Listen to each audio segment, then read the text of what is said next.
I just want to say good evening.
Evening, gang. Hey Barry, how are you? We're doing fine up here in the wilds of Magnolia. The Wilds? All right, I'm glad to hear it. I'm looking pretty blown out tonight. Sorry guys, I don't know, something different about, I got a lot of white screens in front of me. My kids I are like eating, your ceiling. what's that? I like Bill Cook's ceiling. Oh yeah, I know, all the things you get to see. Do you hear all the action in my house right now? Hopefully they'll move upstairs.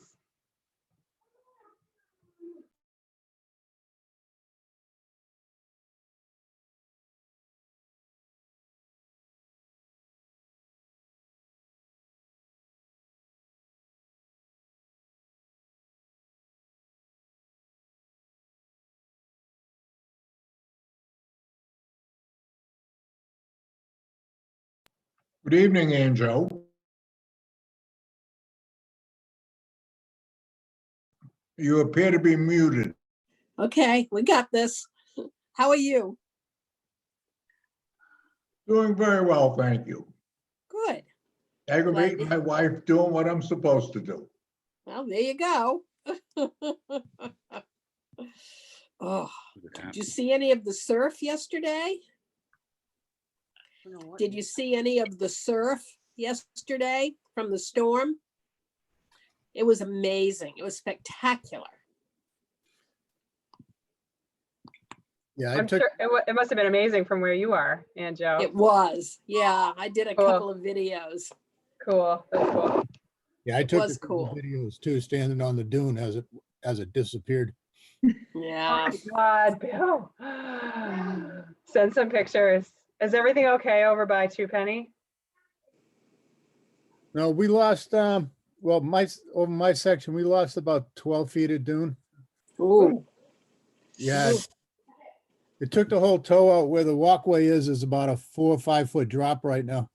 Whoa, hopefully it puts it back a little. Wow. Well, the storm brought in a lot of seaweed over here, so you're welcome to our seaweed to help it. Yeah, right. Yeah. No, I was over by 20 Bungalow Rear, and they had finished all the putting in this, replacing the creosote wall with the stone wall and everything and the revetment, and Oh. put, all the sand and everything out front. It took all that sand away. Oh, Wow, wow. Cook, It's Barry. almost- it's about 2 feet from the stone right now. mm. Good evening, Linda. Good evening. Barry, you were missing the other night at the ordinance and administration meeting. I tried to go on Tuesday evening, found out that it was Monday. Yep, that would be a problem. I assume that they fired me and I don't have to show up anymore. No, they didn't actually, Barry, so You gotta follow up. You're gonna be on the Concom for a while. That's right. We're not letting you go, Barry. That's not happening. Absolutely not. You guys are all going to be there forever because you're doing a great job. Doing a Oh, great job. And I love Linda's suggestions. And Linda, we're taking that. I was there and I heard a lot of your suggestions and I'm very grateful for those. And we're going to be working together. So that's great. And like I said to Adrian, I says, you know what? I said, you don't have to unmute me or undo me because I'm watching all you guys. I don't know how. I really don't know how all of this, I'm so grateful for you because this is difficult. This is I'm very grateful because it is difficult. And you know what? There's a lot to be said when you said you have, your conservation commission and that what you do, because it's very important. And I love to hear about the ocean. I love to see that video, and Joe, because I saw some of it and I'm going like, wow. And you know what? We do have to worry about the dunes and we do have to worry about everything. So thank you, everyone. Thank you. I will send you my videos. Thank you. A question. you, do I have Mayor. to- Are they going to have another meeting next month that I have to show up at?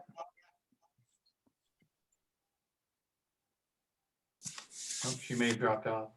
No, I'm pretty sure you don't have to, Barry. They approved- I think they did. I don't know who that other one. Linda, you need to mute. I don't think you have to. I would check with the city clerk's office. I think they said because you're a reappointment, they'll accept you and you have to go. If you did the ethics, you got to do the ethics and be sworn in again. I'm not sure, but Joanne Sinos will find out for you. You can Thank you. let Yeah. Joanne know. She'll let you know. Thank you. hello, Co-Chairman Gulla. Hello, everybody. Welcome on.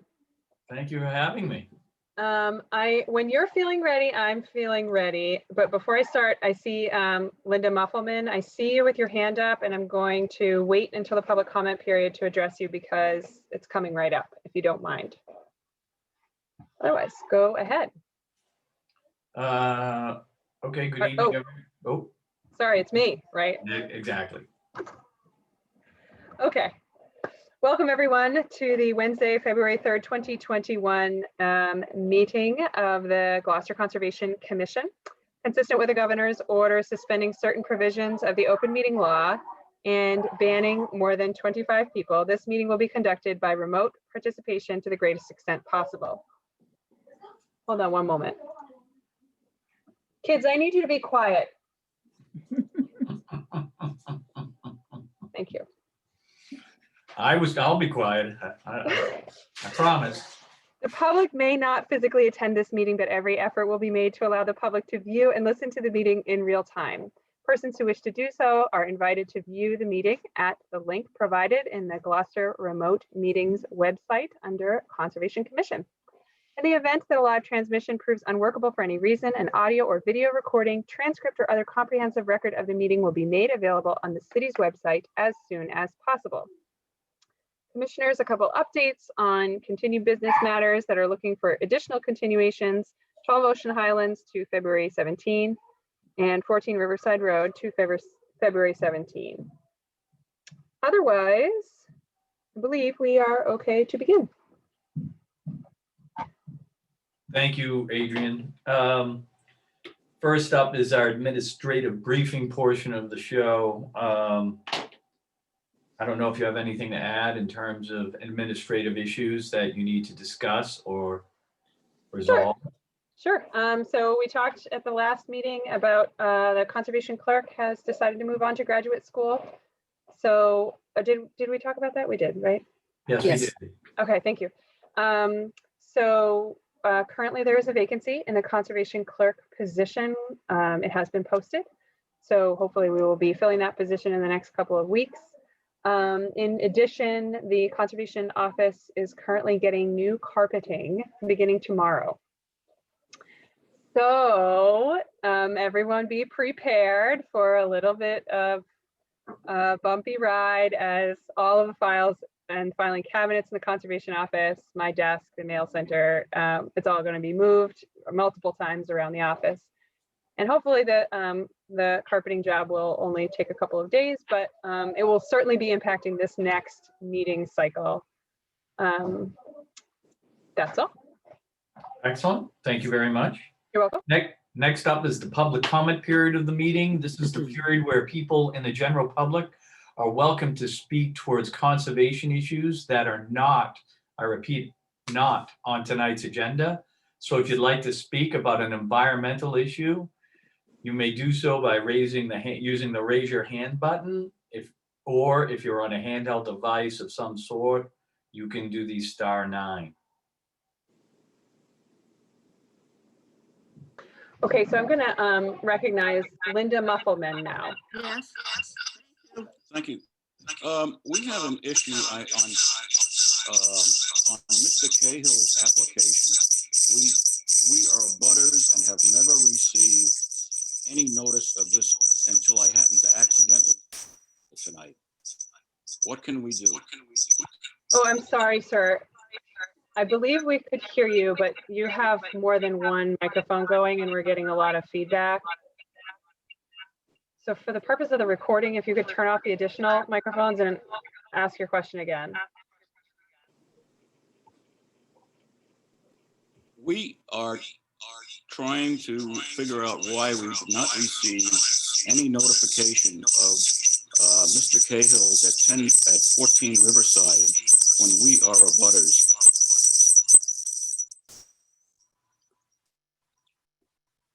What did you do? Turn that up.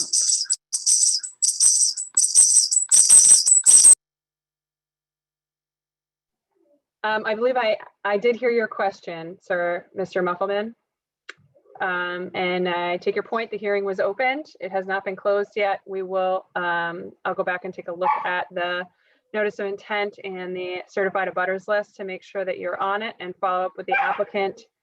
The hearing has not closed, so they do have the ability to renotice you, and you of course can submit abutter comments at any time to the email conservation@gloucester-ma.gov.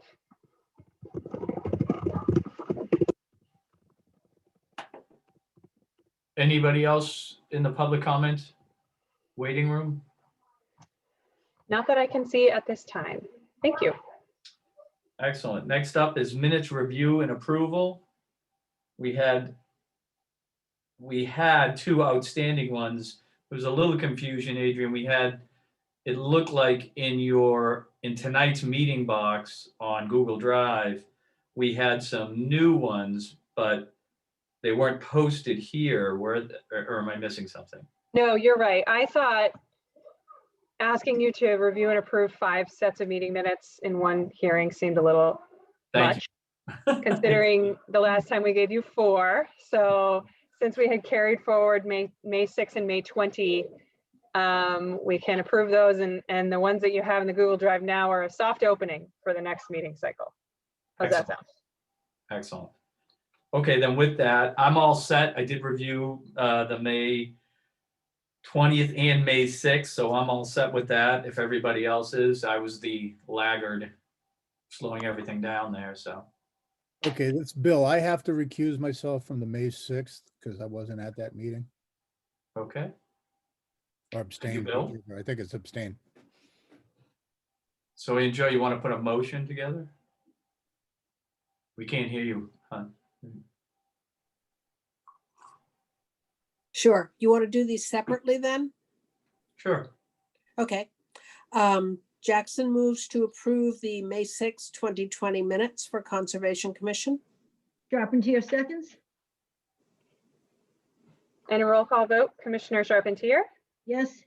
Commissioner Cook, Abstain. Commissioner Gradwell, Yes, Co-Chairwoman Jackson, Yes. and Co-Chairman Gullah. Yes. Thank you. Next up is the May 20th, 2020. Yes. Commissioner Jackson moves to approve the minutes for May 20th, 2020 for Conservation Commission. Charpentier seconds? And a roll call vote, Commissioner Charpentier, Yes. Commissioner Cook, Yes. Commissioner Gradwell, yes, Co-Chairwoman Jackson, Yes. and Co-Chairman Gullah. Yes. Thank you. So while we're on minutes, I did review some of the April 1, 2020 minutes. And there does seem to be, I don't know what happened, but at the very end of the meeting, or at least on the minutes themselves, I didn't listen to the audio.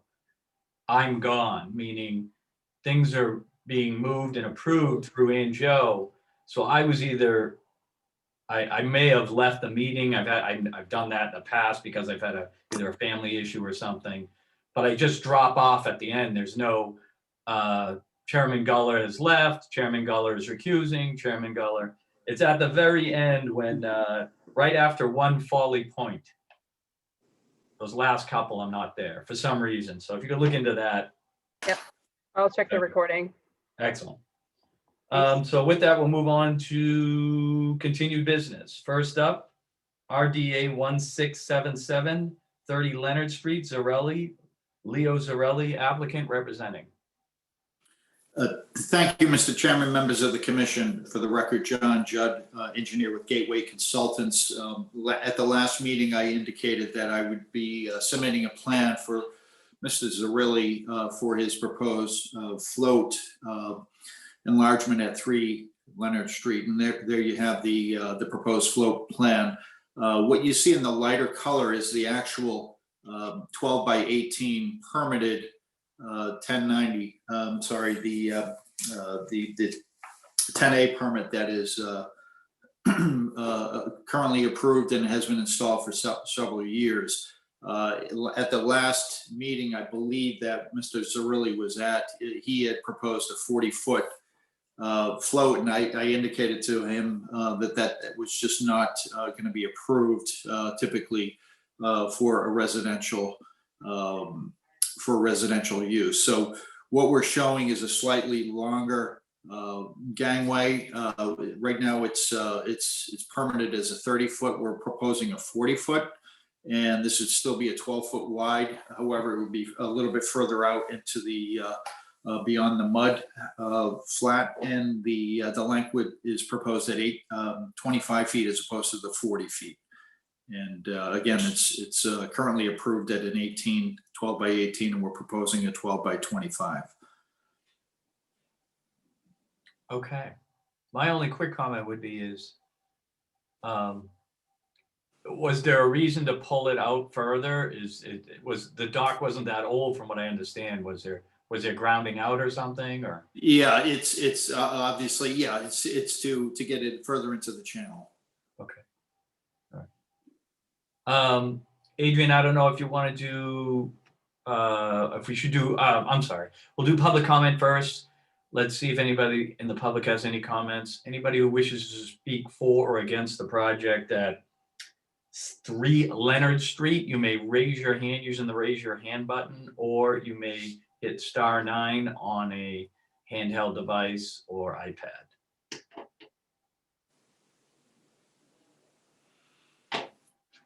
I do not see any members of the public with their hands raised at this time. Just commissioners, for your reference, we have 14 panelists on and 19 attendees. Okay. Thank you. Okay, why don't we do commission comment roll call style? So roll call commissioners for comments. Commissioner Charpentier. I'm trying to understand why there is a need for this larger dock. And John, could you tell me what the change is in square footage? Or is there a change in square footage of this dock? Yeah, so it's basically, we're going from 18 to 25, proposing 18 to 25. So we're looking at 7 feet longer times the 12. So 84 square feet, Linda. Okay, thank you. Sure. Commissioner Cook. Yep, we're gonna have this discussion several times tonight, but the maximum size is 10 by 20. Unless we have a written, something from the harbor master written saying there needs to be a larger dock. The personal docks are 10 by 20. If I could just maybe address that, Mr. Zarelli did meet with the Shellfish Constable and the harbor master. And according to Mr. Zarelli, who I believe is in the attendance, he indicated that they had no issue with what was proposed. But I'll defer to him if he'd like to address that. Well, it isn't a matter of he doesn't have an issue with it. We need to have something from the harbor master indicating there is a engineering need to have something larger than that. And in that particular location, I personally don't see anything that's gonna have a reason for us to change it from a 10 by 20. Okay, so Mr. Shimataro did put together that memo, which I believe Adrian did put up. And he indicated, and this is due to the location of this this particular access point to the river and the size of the vessel that Mr. Zarilli has. But Mr. Shimataro indicates that in writing that he has no issue with what is proposed. So I think what we're struggling with here is, we've had other ones. Well, let's continue for future reference. John, we'll Yeah. roll through all the commissioners and. Okay, yeah, I'm sorry, I apologize. Because I see you have other projects, but that's fine. So why don't we move on to whoever is next, Adrian? Sure, Commissioner Gradwell for comments. John answered my one question that I had on there. I think that we're wrong in starting to go for very oversized floats as we get into the various harbors and nooks and crannies of our coastline. The oversized ones are going to become a major problem. Okay. Co-Chairwoman Jackson. Did you get I Linda? have to agree with my preceding comments. The fact that the Harbor Master and Shellfish Commission don't have a problem is fine, because we in part assist their agencies with input as they do ours, but that's all it is. It's not a vote among agencies. We have our own set of concerns that may not be reflected in theirs. Thank you. Thank you. And Co-Chairman Gullah. Just to follow, did we get Linda? We did Okay. at the top. She asked for the delta. Oh, that's right, square that's right. footage. Is Okay. 80 And I have one other comment, but I'll wait till the end. So I guess there's one option here you could think about doing is, obviously it's about square footages. If you could stay within the 100, the 10 by 20, which would be 200. 200. If we could stay within those numbers, I think that's where the commission wants to be.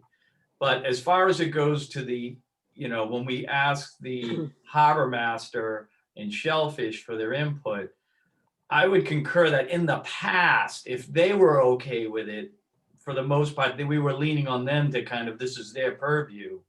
But we're concerned as a group, and I don't know how we deal with this, as the people are asking for larger and larger. And if we don't hold the line, we're really concerned, in my opinion, about a lot of docks shadowing the resource, because it really doesn't matter if they're big docks, small docks, it's how are they impacting the resource. And this is riverfront, this is a sensitive area. I am concerned that I think it would be wise in this particular case to stick to our standard of 10 by 20 for the protection of anything underneath the dock, in terms of shellfish, fish, weed, not rockweed, well, rockweed, you could say. But that's what we should be, I think. It's not so much the size, John, as much as it is the impact of the environment in these more sensitive coves and bays. And I think this is one that's sensitive. So I would push for it, or look to you to talk to your client and say, you need to stick with our 10 by 20 standard in this particular case.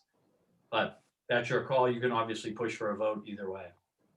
Sure. Just one point. In the past, we have received larger floats when there was no resting of the float on the mud during the low tide cycle. True. And that's one of the reasons we're extending it out another 10 feet is to achieve that. So this particular float will not be resting on the mean low water.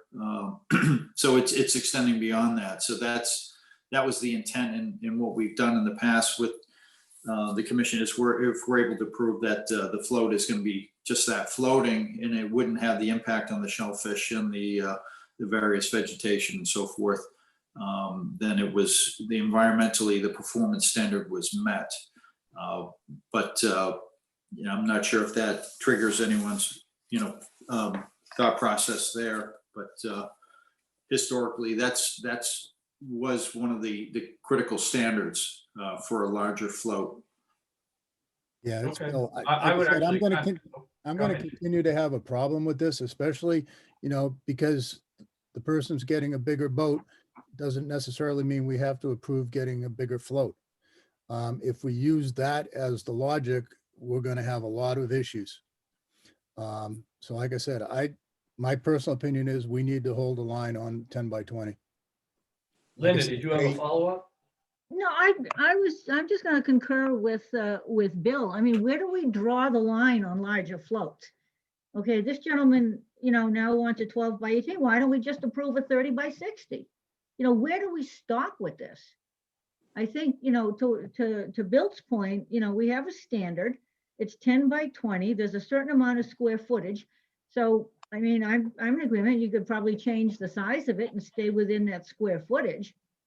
But where do we end up once we start making all of these exceptions? Barry has one other comment on that. As they put in larger boats, it's going to put more pressure on the raft and on there when there is any kind of tide or disturbance in the ocean.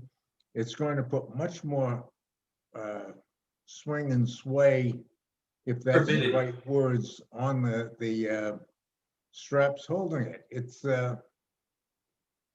as Linda said, just because they want to buy a bigger boat, that doesn't mean that we should concur. Understood. Thank you, Barry. So if I could recap, I personally, when there is this whole concept of setting precedents and things coming back. My personal opinion is when it's a benefit or it's in a very unique situation, a order can be worded in a way to make this unique. It doesn't necessarily mean because we approve something like this, we write our order properly and show a unique condition, because we have allowed bigger docks in the past, like a very hard current area, and things like that. With feedback from other people, including Harbor Master, we have approved these in the past. But I do agree with the commission, unless it's unique, truly unique, and I'm not feeling, I think there's a little bit of benefit here. They're getting it off the flat. Do I think it outweighs the increase of the size of the dock?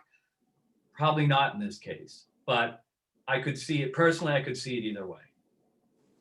But with that, I don't know how we want to proceed, other than if Adrian wants to give us any follow-up to this. Any Sure. thoughts?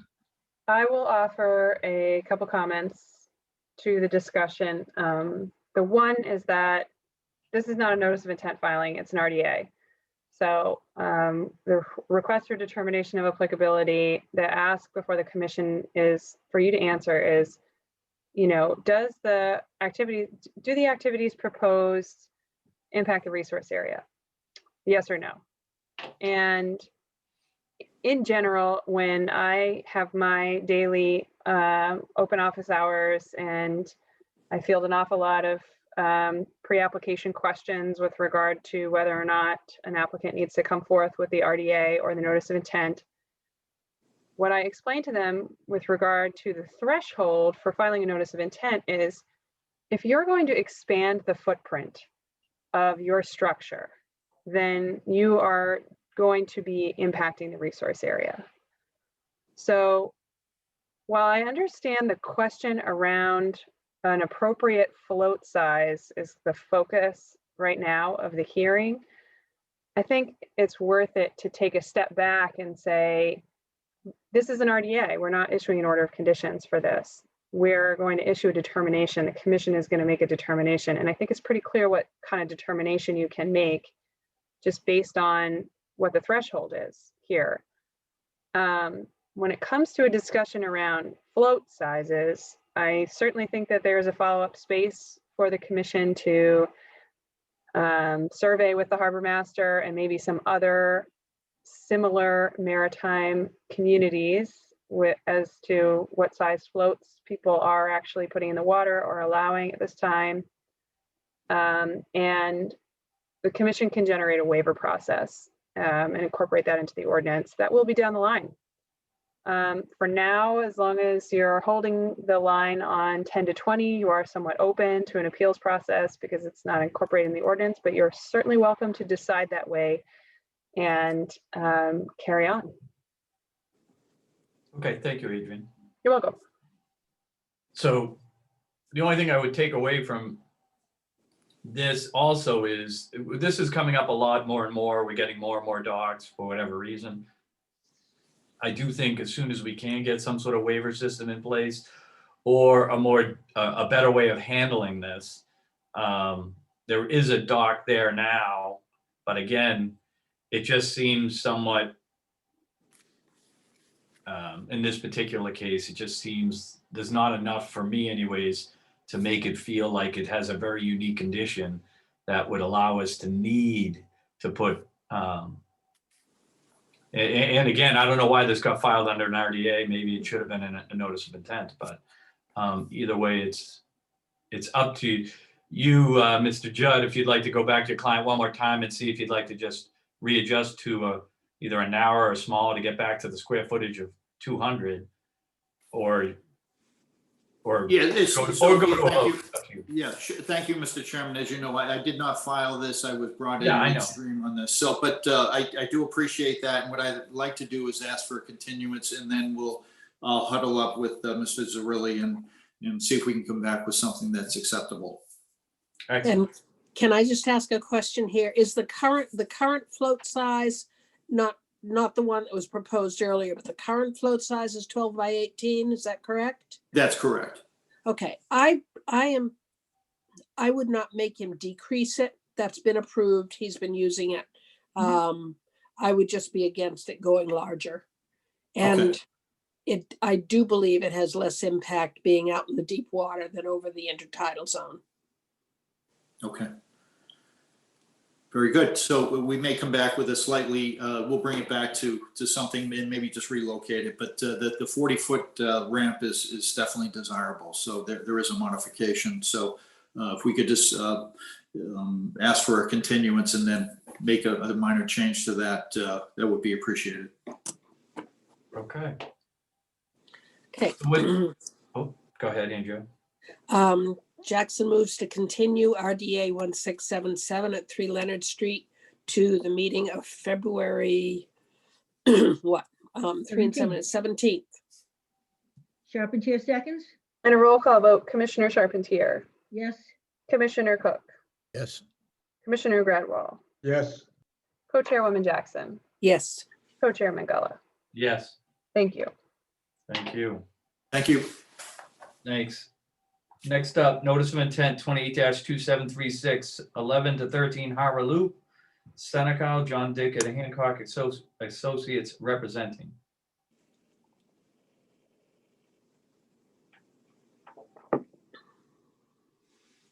John, are you on? Yes, I am. Yep. Finally figured out where the little red tab is. Excellent. Well, I sent you a Name and recent, address there? I'm sorry, it's John Dick, 48 Hathorn Street, Salem. And I'm not Okay. affiliated with any firm. I'm an independent wetland scientist now. Oh, excellent. Good for you. Well, I don't know how good it is. I'm retired, really. Not really, though. No. This has been going on for a while. We basically, back in, I think it was May or maybe April of last year, filed an RDA for this float configuration. While I wasn't involved at that time, I kind of understand the sensibility behind filing an RDA, and I think an argument could be made for a negative determination for a float configuration, but we're past that. And what we have now is a notice of intent to place and maintain seasonal floats subject to Chapter 10.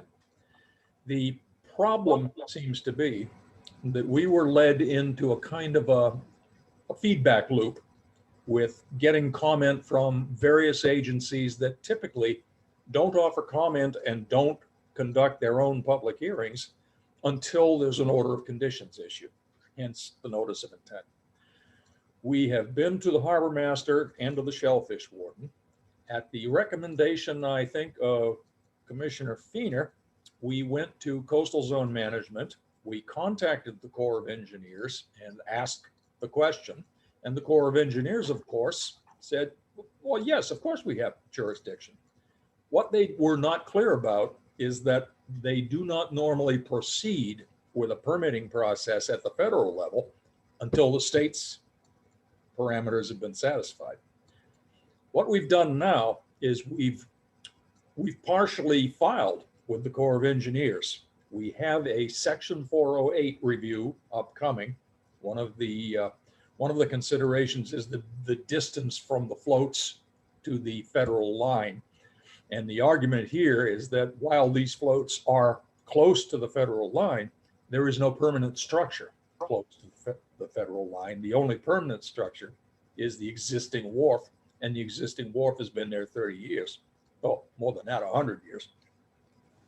What we have now attempted to do is to see if Waterways will accept the determination back in June and get a public hearing going. But to date, I haven't heard anything from Waterways. I obviously, because we've got a notice of intent before the commission, would prefer to close the notice of intent and file an order of conditions with Waterways. But at the present, I'm kind of frozen in place. I cannot advertise a public hearing in the Central Register, and I cannot go to the Corps of Engineers and advertise in the Federal Register until I clear the Conservation Commission. I think I've done all I can with the Conservation Commission. I would ask if the commission's sense is that we could close this, issue an order of conditions, and let us move forward with the state and federal permitting. All that, the only thing I would comment on, it's those two finger wharfs that poke out along the line. I believe that's what the commission has been concerned about all along, approving something that wasn't really in our jurisdiction. Yes. Why can't they move them or make them a little bit shorter so we can approve it and move on from this? Well, in fact, that's exactly what we've done. The drawing showed a float that was deployed 2 years ago. And that float has since been shortened. The drawing you see now indicates that none of the floats intersect either the Gloucester Harbor line or the Florida line. Well, sitting here, I can't see it very well, but looking through my notes, it almost looks like it's touching slightly over, or there's a line drag or something right there. But I guess, again, why don't we go through public comment period? I don't really have a problem at this point unless Adrian sees a legal issue from moving forward with this. It seems like it would get captured in another regulatory authority before it would get any further from us. So I really don't know. Exactly the case. We will be slapped back by the Corps and or Waterways if any of these things are encroaching on the harbor line. Okay. So why don't we open up for public comment first. Anybody in the public is welcome to speak for or against the project at 11 to 13 Harbor Loop. You may do so by hitting the raise your hand button or hitting *9 on your handheld device.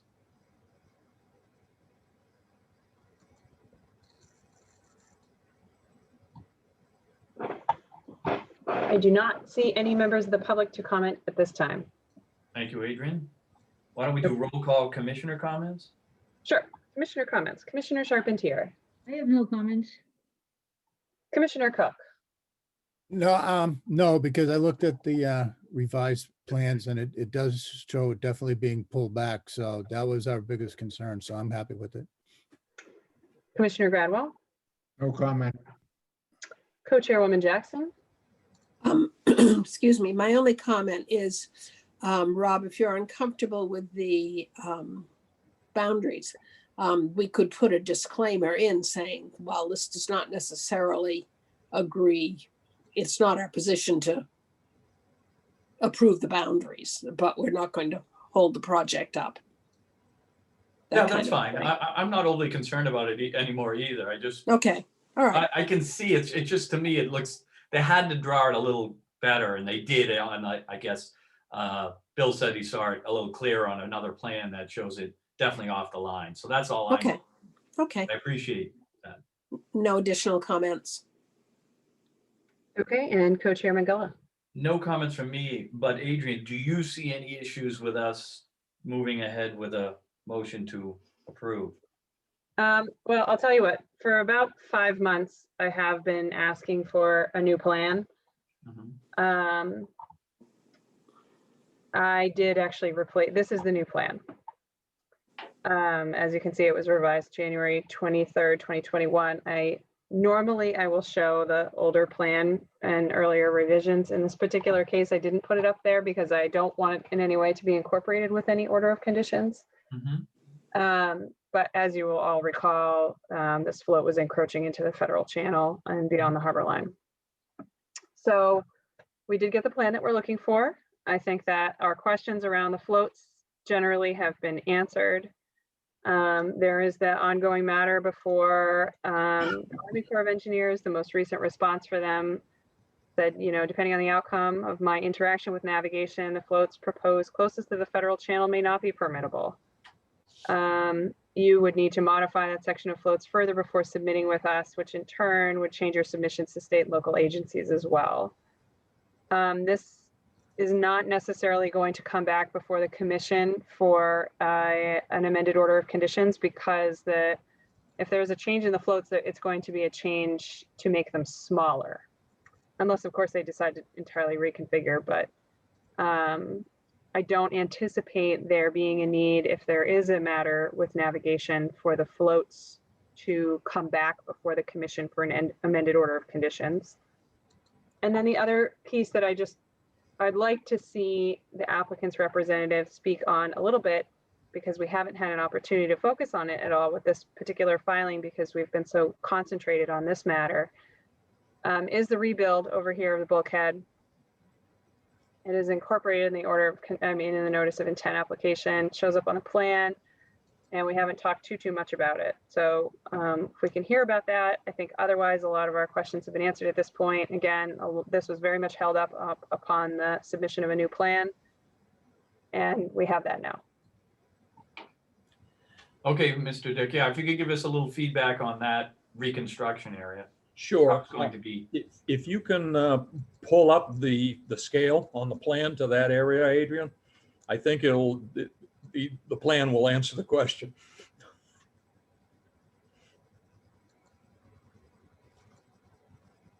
Under separate permit. Oh, so you're not doing it with this? We are not doing it with this. The only reason we left that in there is because there will certainly be changes in the float configuration. There will be a waterways permit to do the repairs on the wharf, and arguably repairs on the wharf will be subject to other considerations by the Conservation Commission. But we very much want to keep the configuration of the floats separate from the consideration of the physical infrastructure of the wharf. There's a Understood. lot of other things going on there. Understood. So we'll just have to note in the decision, Adrian, that is not part of this approval, if there is one. Precisely. Thank you.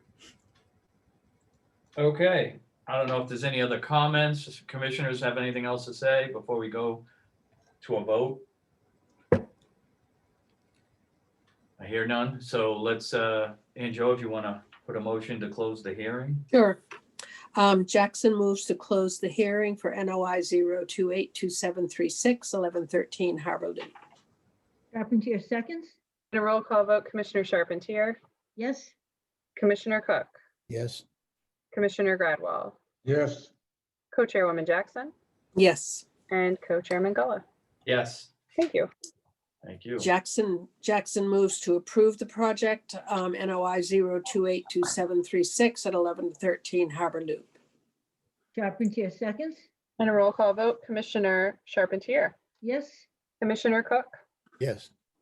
Commissioner Gradwell, yes, Co-Chairwoman Jackson, Yes, And Co-Chairman Gullah. Yes. Thank you. Thank you, Mr. Day. Good luck. And thank you. I'll see you Okay, soon. next up, notice of intent 28-2741, 11 Ocean Highlands, RAPPA, Wayne Losey, representative. This is going to be continued to February 17th. And Joe, you want to move that? Jackson moves to continue NOI 0282741 at 12 Ocean Highlands to the meeting of February 17th, 2021. Charpentier seconds.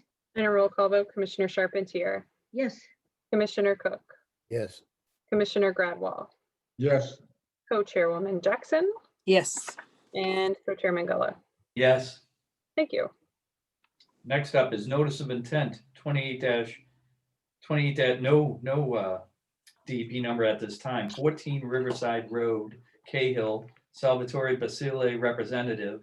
They are also looking for a continuation to February 17th. Jackson moves to continue NOI 028, no DEP number at 14 Riverside Road to the meeting of February 17th, 2021.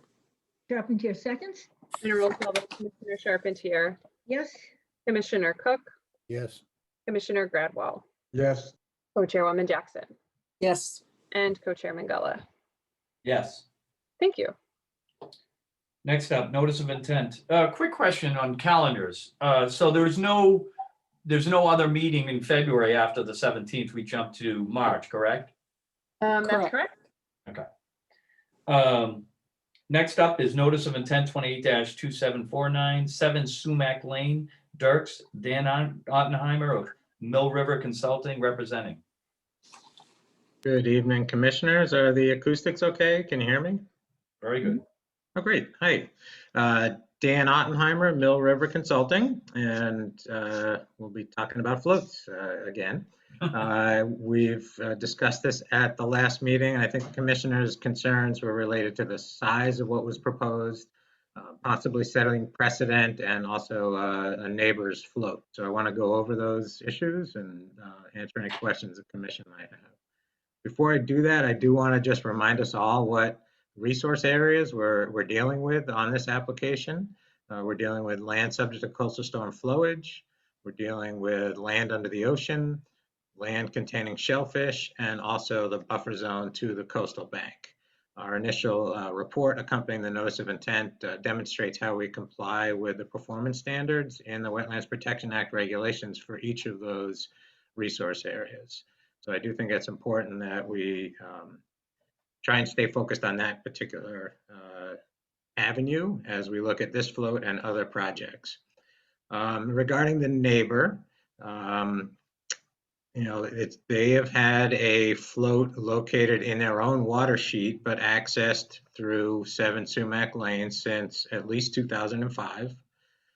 They are approved for 4 boats to be occupied there by the harbor master.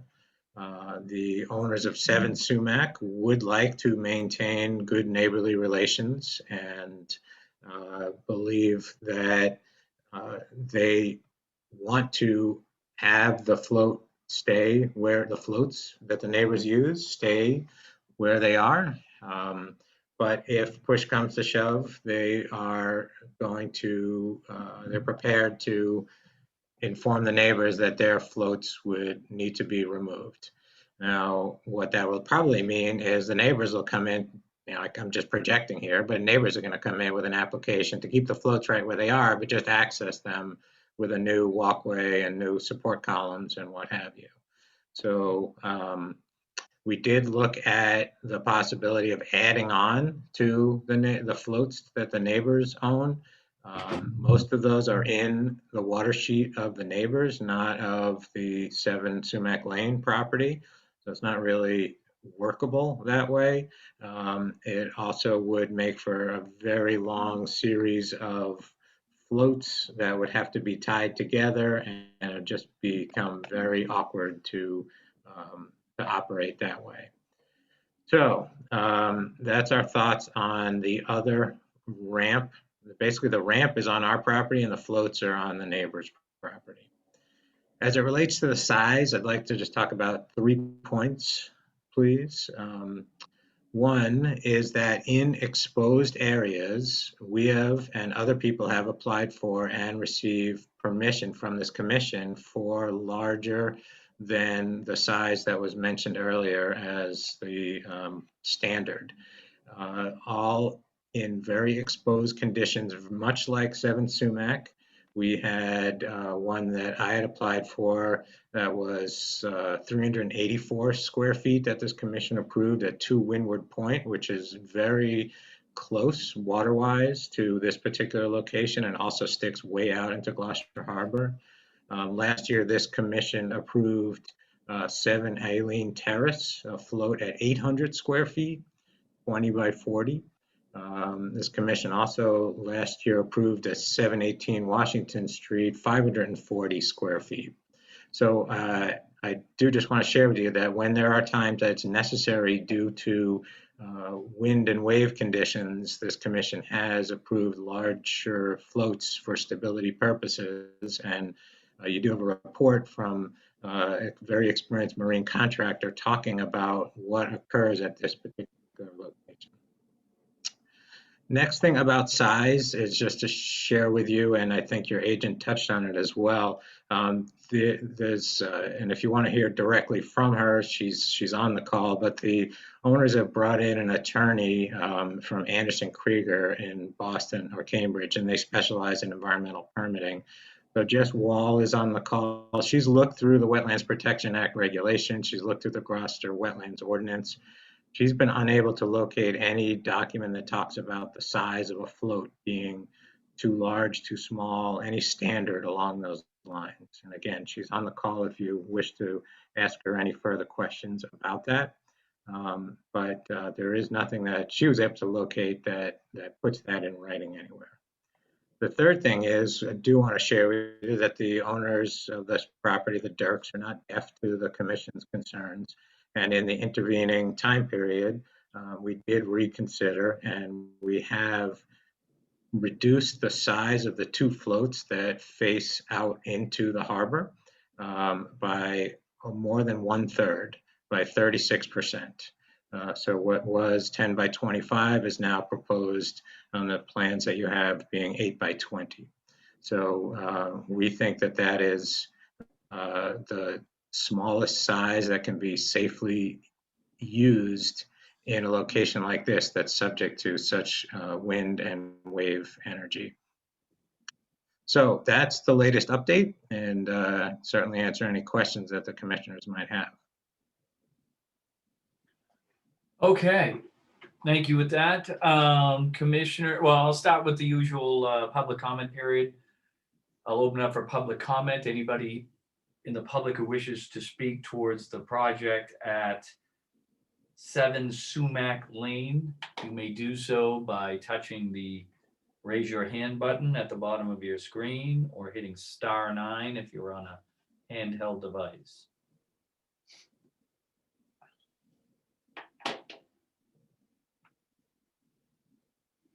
I do not see anyone attempting to comment at this time.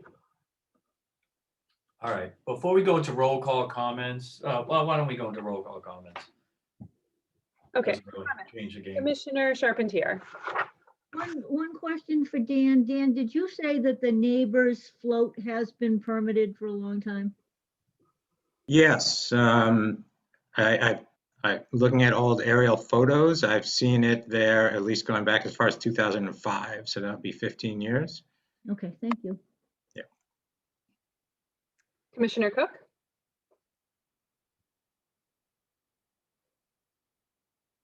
Yeah.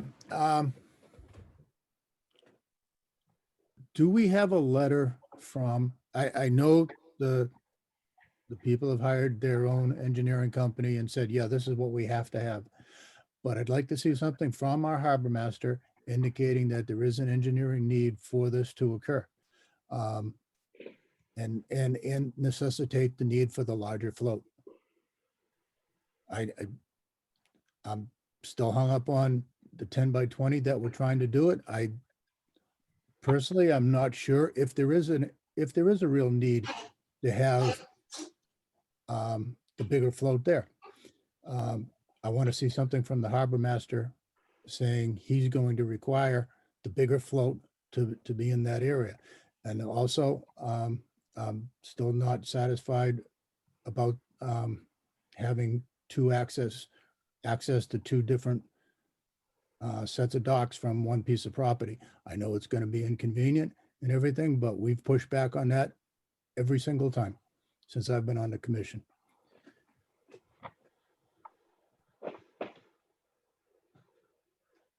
Okay. Commissioner Gradwell.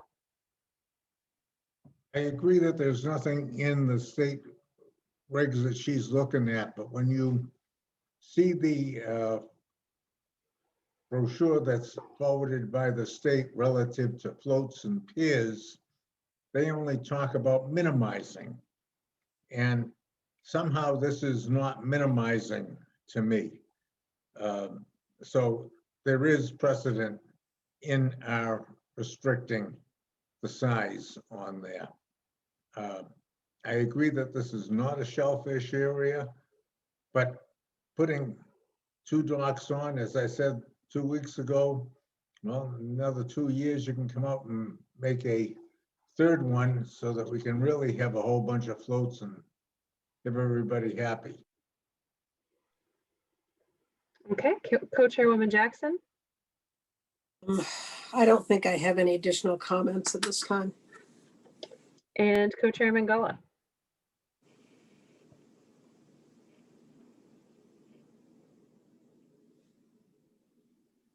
Are you with us, sir? Rob, we can't hear you. You're muted. Maybe it's better that way. No.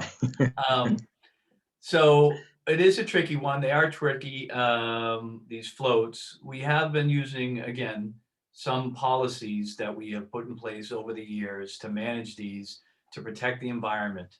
And we'll continue to do so when we can. I really think it gets back to, again, I agree with my colleagues that 3 floats is well, one's more of a place to land the ramp, but it just seems a bit aggressive than it needs to be for no real reason, unless we get something from someone, which we did. I know a captain, I forget his name, had commented on it, but I'm not sure, Bill, if it's a great idea to force harbor master or shellfish to it's really, I don't think it's their purview to be dictating, engineering issues. They're about whether or not it's going to be in the channel or not in the channel.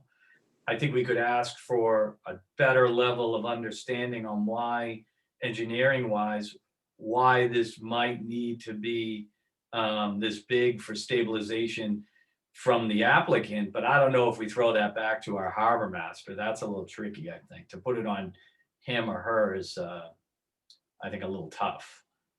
But other than that, I am still concerned about the size. This is an area where it'll never bottom out, but size to me deals more with about the fact that be bigger boats there. There will be some turbidity that's increased because of the large size of the vessel that could park there. Those are the things that concern me and concern this commission, is not the dock themselves, but what they represent and how they can impact the environment in the long run.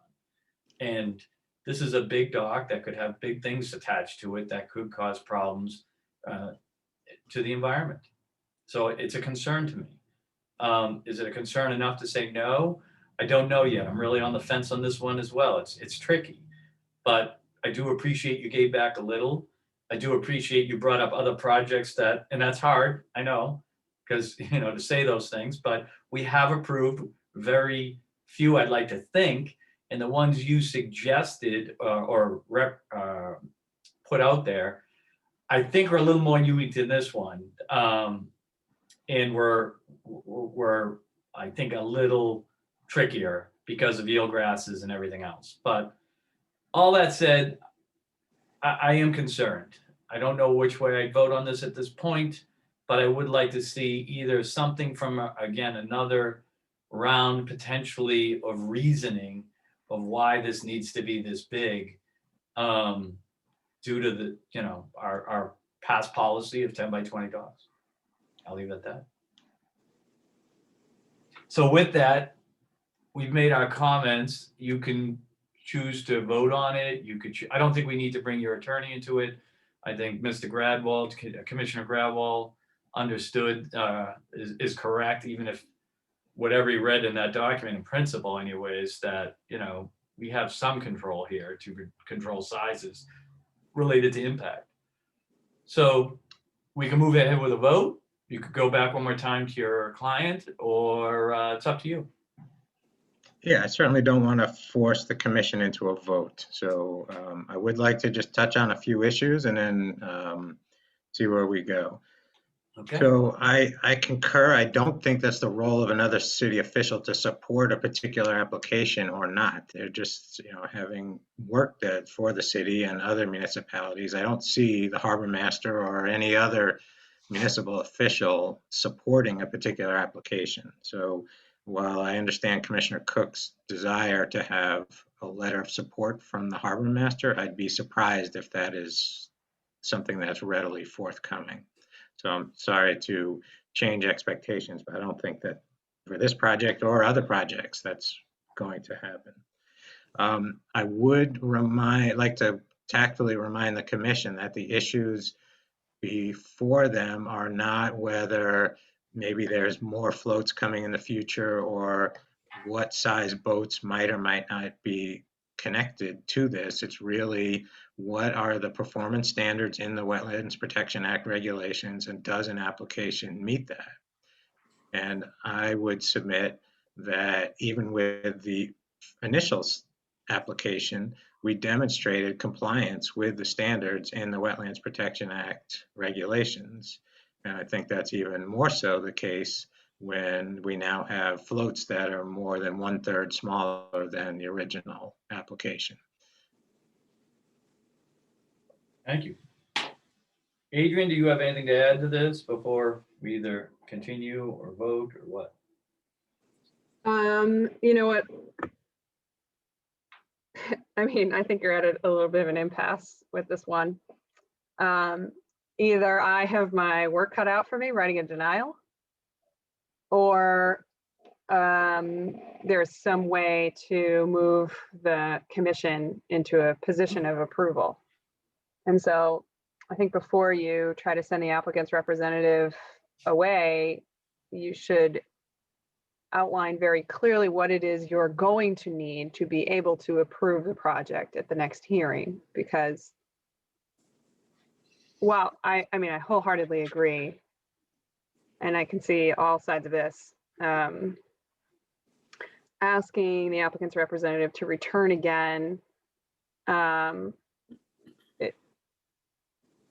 you know, with the same information, you know, it's going to be the same plan, but with more support from another outside party. And I guess you're going to have to decide who that outside party should be that you need to hear from that qualifies this project enough for you to approve it. Right. But, or, you know, or again, I mean, if you feel like you need to make a philosophical decision, then you will have to send the applicant's representative away with no instructions, and eventually they will have to request the commission to vote so they can move forward through other avenues of accessing permitting. That's it. Thank you. Rob, Yeah. let me just throw in a comment here. I would at this point reluctantly support the project. They gave expert testimony in terms of the size of the dock that was needed. And we accepted that, although we had originally requested engineering, but we did accept that, and they have reduced it. The neighbor's dock is in the neighbor's waters, so that is not a factor for me. I'm not happy about it, but I would move to approve it, or I would support it in a motion. Okay. I'm feeling the same way myself, Anjo. I appreciate you coming forth first. It's tricky, it's uncomfortable, but I think it might be standards. And again, I've been on the board a long time, and I just, you know, I think it's a unique situation, and I think we can condition in a way to state that this is not your average float that is floating around, and it's a tough channel. It's a tough area to get a boat in and get a boat out. And I think if we condition it properly, we can comfortably or uncomfortably approve it, and not feel it's going to come back in any way, shape, or form to bite us in the bone, so to speak. Okay, I think Mr. Gradwell would like to say something perhaps. Yes, Barry, go ahead. In my 12 years or 11 years, I have never been in a situation where we've allowed two on a single piece of property. When we start looking at the ones down in Lobster Cove and some of the other coves, I think we're going to be in trouble, and everybody's going to say, well, look what you did over there. Well, we always have the right to say no there too. I mean, it really gets back to me talking about, in this particular case, I would condition it in a way that says, based on what I've done in my research and what the applicant has put forth, the impacts to the resource due to the deep water, the lack of touching, all of that, and the relatively deep where sunlight will be able to, we'll get to it. I think the impacts are small enough where I could allow it. Whereas if this was in eelgrass beds or near a very shallow area and dragging through the mud, I could easily say no. That's not the case here. Again, it's hard for me. I don't like it any more than anyone else, but I think we can position it in a place that, again, it doesn't become a precedent-setting situation. I mean, the applicant talked about other docks that were bigger. I do remember them, and they are out there, but they were unique too. And I think this one's unique enough to garner approval, but that, again, that's me talking to me. You need to vote the way you feel it's right. And in addition, I'm sorry. Sure, go ahead. I was just going to say, in addition, precedent is not necessarily a factor. We really have to take each application on its own merits, Correct. whether we like the merits or not. So we've been reminded of that before. Yeah. So, Mr. Ottenheimer, it's really back in your court whether you want to vote tonight. It's hard to tell which way it would go, or you want to sit down with your client one more time and see what you can come up with. It's up to you.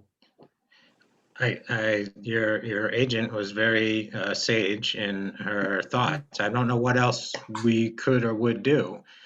I genuinely think this is the environmental standards in the Wetlands Protection Act have been met by this application. And interestingly, I wasn't looking for other example projects that are on the same side of Gloucester Harbor, but the ones that I came up with when I listed projects to you that are approved recently by the commission, larger than 10 by 20, they were on Eastern Point Boulevard, Eileen Terrace, Windward Point. They're all on the same side of Gloucester Harbor in the general vicinity of Rocky Neck, right where the wind comes howling through the cove, and smaller size floats are just simply not safe and feasible in those locations.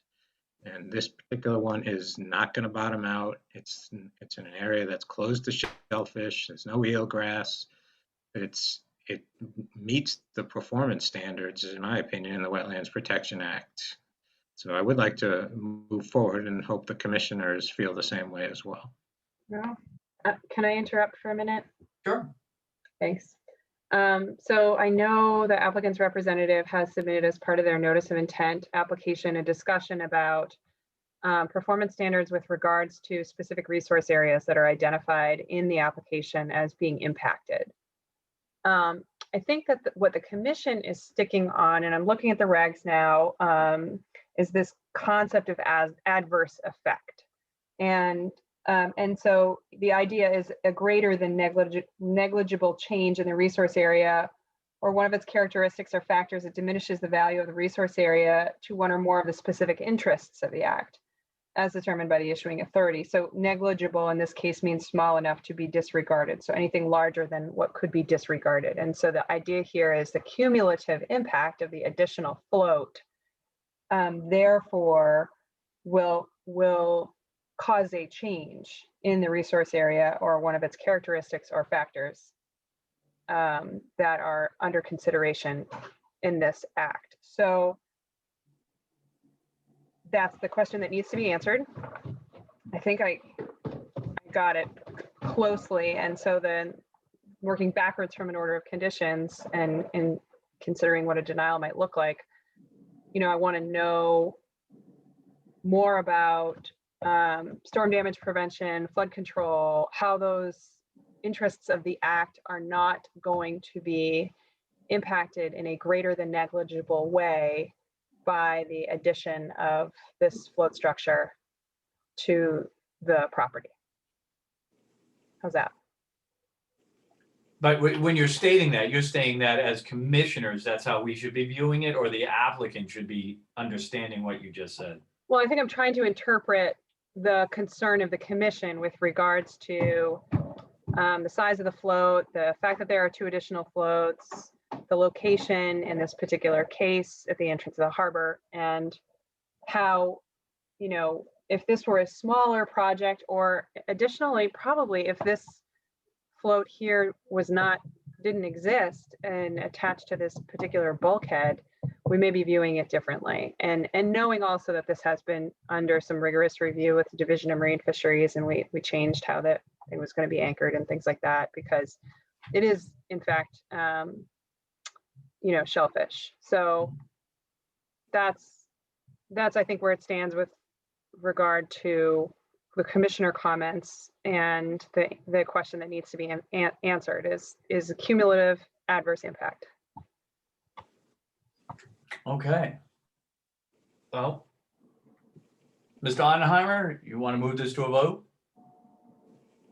I believe we did a pretty good job of explaining how the performance standards in the Wetlands Protection Act apply to this project and how we've met them.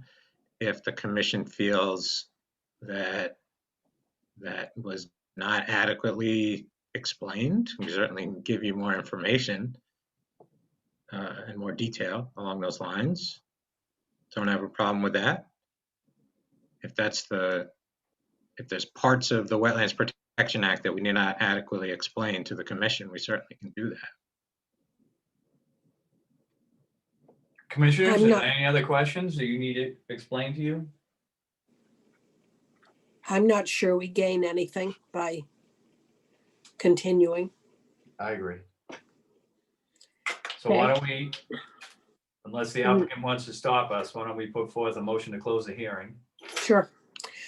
Jackson moves to close the public hearing for NOI 0282749 at 7 Sumac Lane. Carpentier seconds, And a roll call vote, Commissioner Charpentier, yes. Commissioner Cook, Yes. Commissioner Gradwell, Yes, Co-Chairwoman Jackson, Yes. and Co-Chairman Gullah. Yes. Go.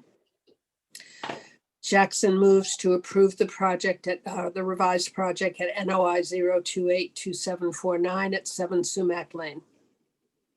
Carpentier seconds, Roll call vote, Commissioner Charpentier, yes. Commissioner Cook, No. Commissioner Gradwell, no, Co-Chairwoman Jackson, Yes. and Co-Chairman Gullah. I'm gonna say yes, as hard as it is. Okay, Charpentier.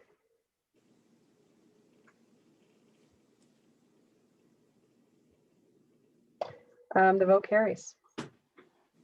Thank you, Mr. Oppenheimer. We'll be moving on. Thank you, commissioners. Appreciate it. Next up on the agenda is amendment, no DEP number 19 Old Salem Road, John Judd at Gateway Consultants representing. Thank you, Mr. Chairman and members of the commission. Since our last meeting, we were requested for Mr. Shakliko to supply a drawing that shows what was approved for this project and what was actually installed in terms of the driveway. So what you have is the driveway overlay plan.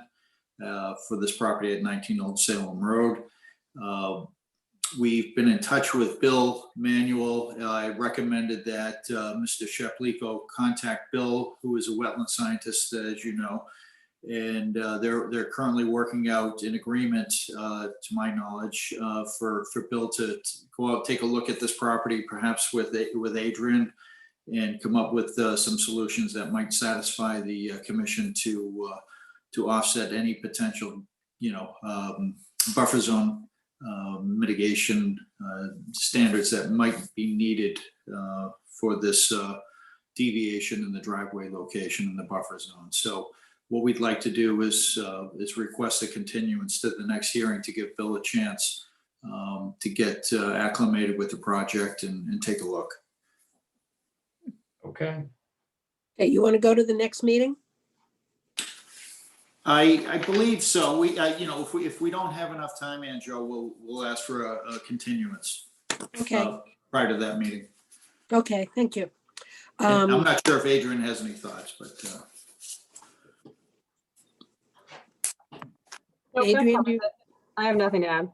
Okay. Jackson moves to continue Amendment 0282715 at 19 Old Salem Road to the meeting of February 17th, 2021.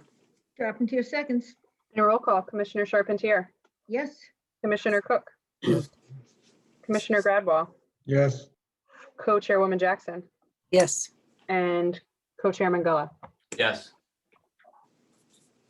thank you. Next up, RDA 1680 417 Main Street, Backshore LLC, Joseph Borland at Marine Solutions representing.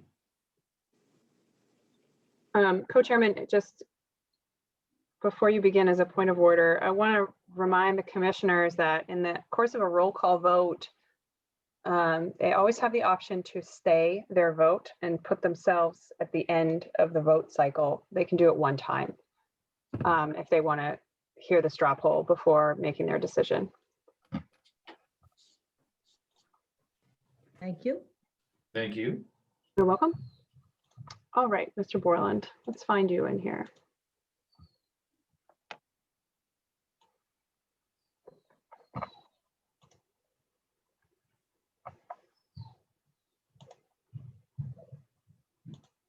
Are you with us, sir?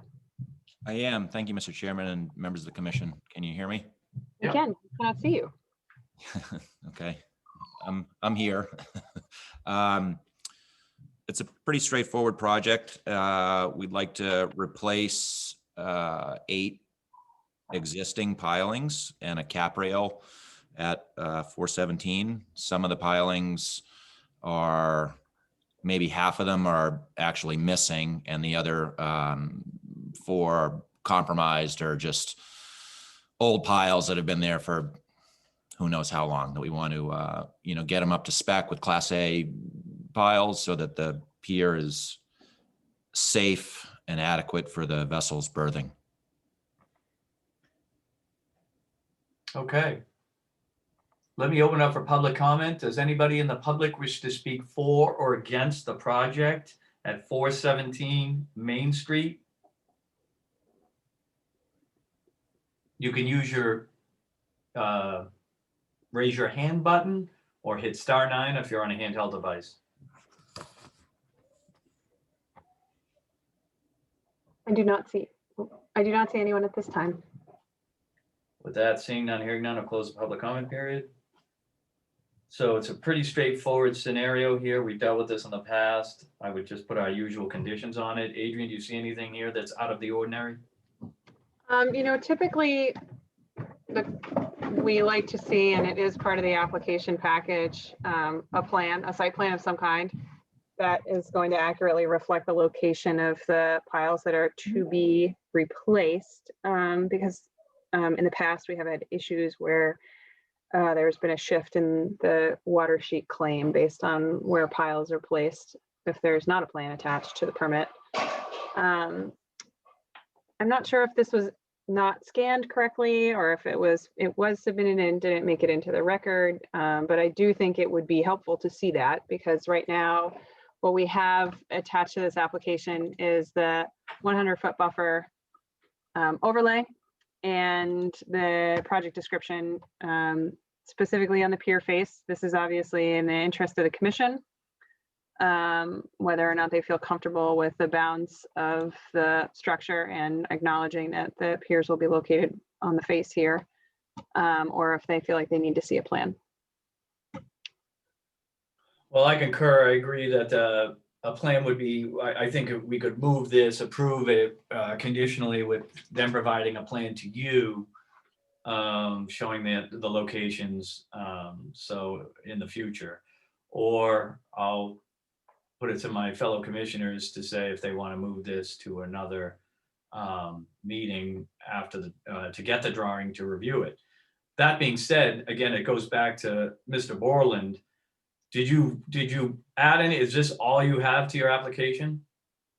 Yeah, just, as it's just a repair of existing, we'd be happy to supply Ms. Lennon and the commission, if you want to attach it with an order of conditions, that we supply an accurate site plan identifying the 8 piles and their location. We'd be happy to do that instead of pushing on another couple weeks. Okay, so with that then, we'll go to commissioner comments. And in commissioner comments, please tell us if you're okay with it being submitted to the agent prior to any work being done, the 8 piers, or if you want to move to continue. So you want to do a roll call comments, Adrian, please? Comments. Commissioner Charpentier. I think it's been standard practice to have the site plan. So I would like to see that before we approve it. Commissioner Cook. I'm actually, since it's a 1-for-1 replacement, I'm satisfied with just having them submit the plan to you, and I'd approve it now. Commissioner Gradwell. I fully realize that this is a very stressed area, but I don't know if everybody else is comfortable with him pulling the old ones rather than cutting off the old ones and putting in sisters. And do I think there should be a plan? Absolutely. Okay. Co-chairwoman Jackson. I agree with the need for a plan just for documentation. There also was not much detail on how this was going to happen. It would be nice to have a little more information. Are they cutting off the piles? Are they pulling them? That kind of thing. Agreed. Okay, and co-chairman Gullah. I agree with my colleagues in the sense that I think we might, I could approve it, but again, it's just too little. I could have if we had any simple plan.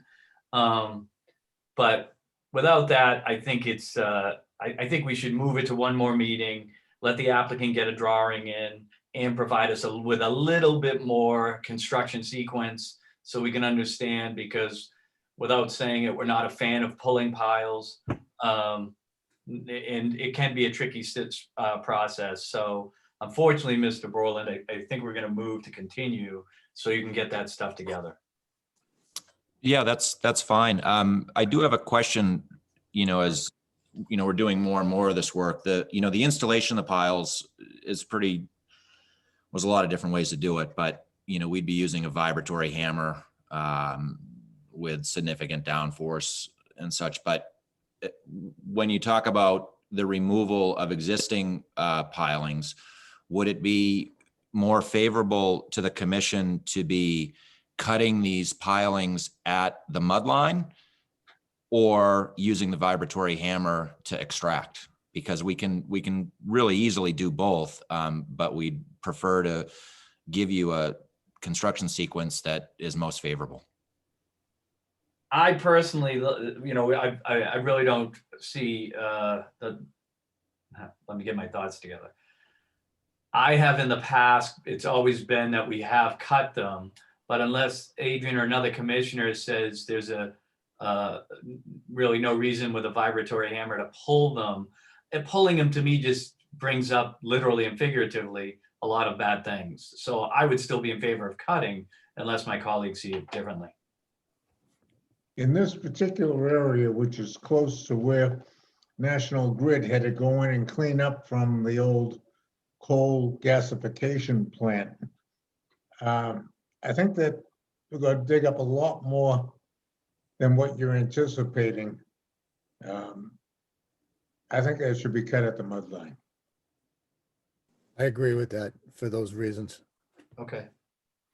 Adrian, anything to add on that? No, that's fine. I think we have a better shape on this and Okay, we'll be fine. excellent. So we're gonna move you, Anjo, you want to put forth a motion to continue the project at 417 Main Street? Sure. Jackson moves to continue RDA 1680 at 417 Main Street to the meeting of February 17th, 2021. Charpentier seconds. And roll call, Commissioner Charpentier, Yes. Commissioner Cook, Yes.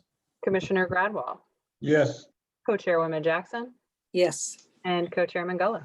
Yes. Thank you. Thank you, Mr. Borland. Good luck. Thank you for the time. Have a good evening. You too.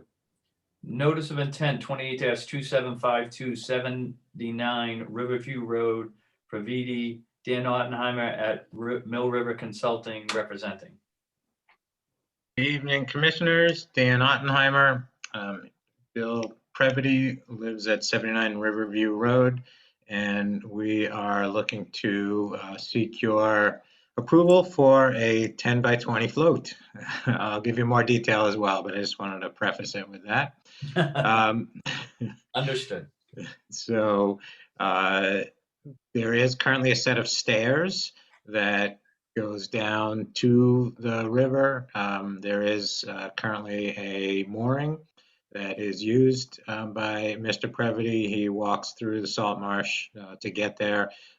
His ability to walk it out is decreasing over time. Just say it as tactfully as I can. So he would like, or for him to be able to use his boat, he needs a dock to make it all work. So that's the reason we're here before you this evening. So essentially what we're proposing is to cut the existing stairs and eliminate those. Those are currently in the resource area, and replace that with an elevated walkway. We've designed the walkway with 2 sets of posts to hold it up. Those posts will be resting on bedrock outcrops that exist. So we're minimizing disturbance of the resource area. And then the landward end of the walkway would be attached to the ground with a small concrete pad. And then there would be a 35-foot long ramp leading to a 10 by 20 float. The resource areas here are land subject to coastal storm flowage, land under the ocean, land containing shellfish, and also a coastal bank for the placement of the concrete anchoring pad. Our submission does describe how we comply with the various performance standards for those resource areas. And we did have very good input from the Division of Marine Fisheries, who requested us to elevate a section of the walkway to keep it 6 feet above the salt marsh vegetation. So we did submit a revised plan to accommodate that concern that they had expressed. Okay. As usual, I'll open up for public comment. This is the period where anyone in public is welcome to speak towards or against the project at 79 Riverview Road. You can do so by hitting the raise your hand button at the bottom of your screen, or if you're on a phone or a handheld device, you hit *9.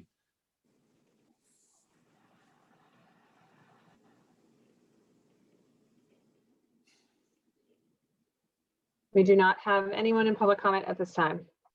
All right. Seeing none, hearing none, I'll close the public comment period. My only comment here, Mr. Ottenheimer, in the past, again, we keep bringing up, we'd like to get a little feedback. Am I missing it in your file? Did I miss either any comments from Shellfish or any comments from Navigation? They were both contacted the day we submitted the application. And they immediately responded that day. Both entities said, we'll get a report over shortly to the commission. I assume that they had done that, so I apologize. I don't know. Unless I'm missing it, Adrian, did you see anything in there in the file? They did. They actually sent it to my clerk, and I have found it in my email. They had sent a whole compilation of memos all at once. So we got feedback and it's okay? Or you haven't read it yet? That's correct. No, we have feedback and it's fine. Then with that, might as well do a roll call comments through the commissioners.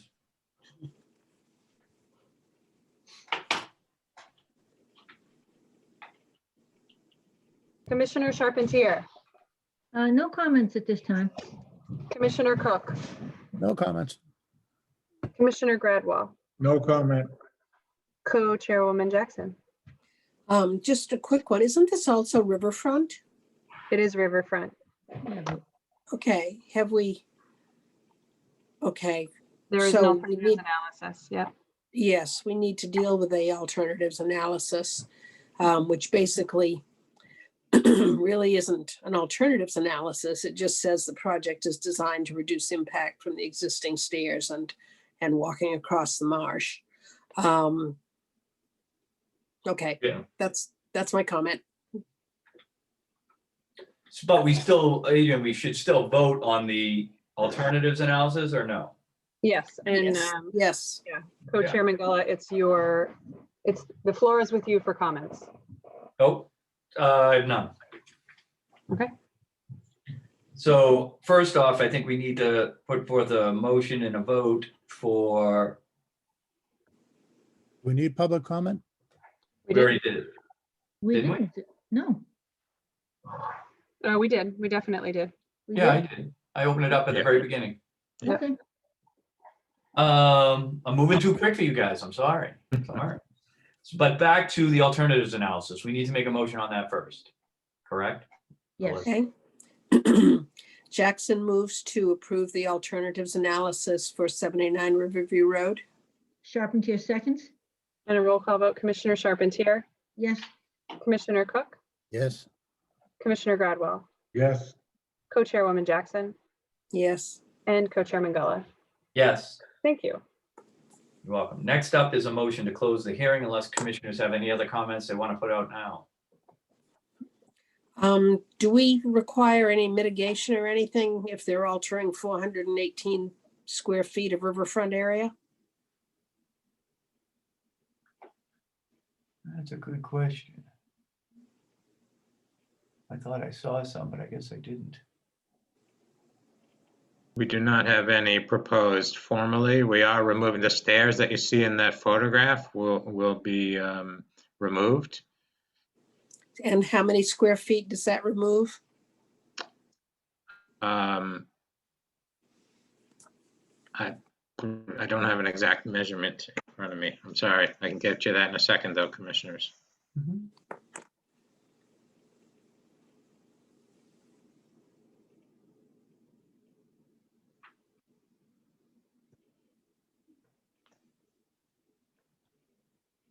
I guess my question would be also is everything we're looking at, like the steps, maybe not the steps.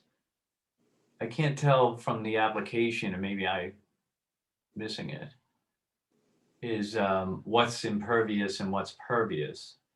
Because the flows usually are, is that part of the 413 or is that not part of the 413 square feet? I think we'll have to ask Dan when he comes back. Right. So the only impervious would be a small concrete pad that you see on the landward side, the bottom side. Everything else is going to be very pervious, made out of that decking that allows all kinds of water and light through. Flow Through is a very common brand, but it doesn't have to be that brand. But basically, lots of space on all of this. So the concrete pad is the only part that's impervious. Okay, I see where I got confused. It said approximate location of salt marsh, and for whatever reason, I thought it was near a beach, and I thought it was, you were gonna, replant some seagrass there, but. Right. No, we really took the time to find appropriate bedrock outcrops that we can mount the walkway to, so that we wouldn't have to disturb resource area in the placement of the walkway. It's an approach I'm trying on a lot in projects that I bring before commissions whenever possible. So obviously, the less impact we can have during construction, that's beneficial to everybody. So we're able And to it- do that here.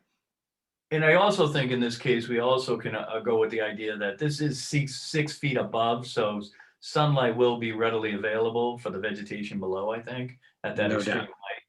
Yep. So that helps there too, but it wouldn't be bad. I don't know if we can, this is a notice of intent.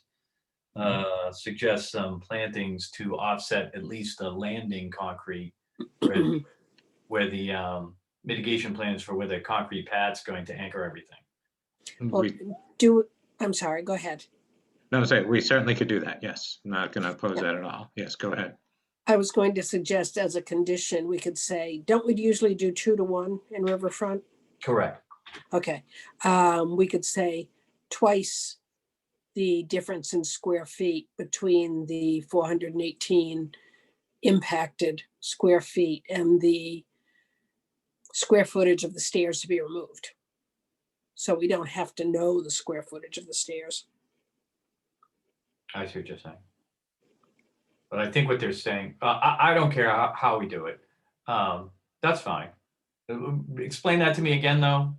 You take the 418 square feet that's being impacted. You take the square footage of the stairs, which we do not know at this time, but they can figure that out.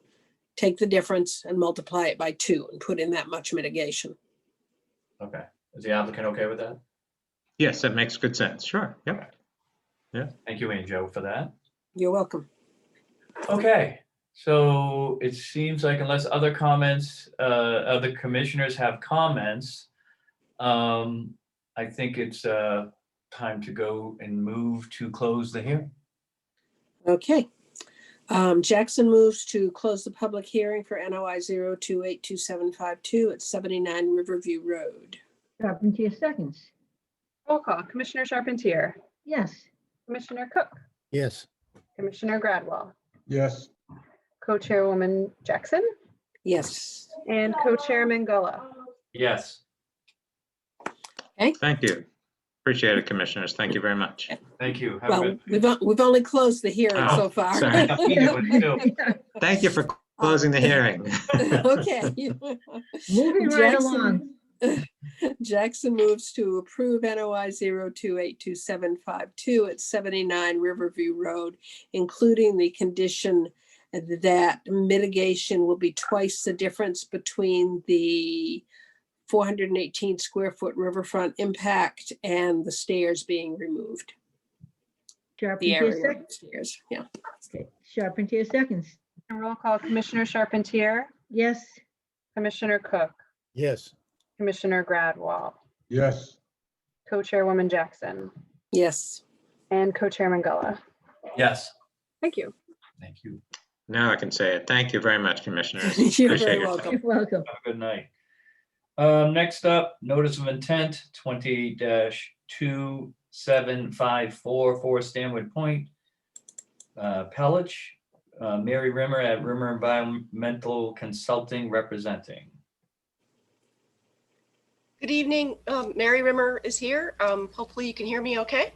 Yeah, Yes. Great. And this is the third lot on Stanwood Point for Stanwood Point Development. This is lot 3A, and it is about 31,000 square feet in size with about 23,000 square feet of riverfront area. And you can see, actually, it's the one to the left of that, Adrian, that one right there, yes. So we have, yes, that's, and that lot, we're proposing to remove, as before, the existing buildings and construct a 2-story duplex on the site. There's, in removing the buildings, we were able to restore 765 square feet of salt marsh underneath the existing building. and 1,066 square feet of tidal flats. You can see some of that building, some of the area under the building is mud flat below, yes, and some of it is salt marsh that's in the little symbols that are shown there. We're proposing about a 2,000 square foot decrease in development in the riverfront area, in the inner riverfront area. 2,000, I think it's a little over 2,000 square feet, and an increase in development in the outer riverfront area for a net positive of 3,171 square feet. All of that's being moved to the outer riverfront area. The project does require the removal of some trees. 9 of them are inside the buffer zone and 7 of them are outside the buffer zone, but still in the riverfront area. I'm sorry, 9 are inside the riverfront area and 7 are outside all the resource areas. So we are proposing, you can see along the side property line, 32 trees.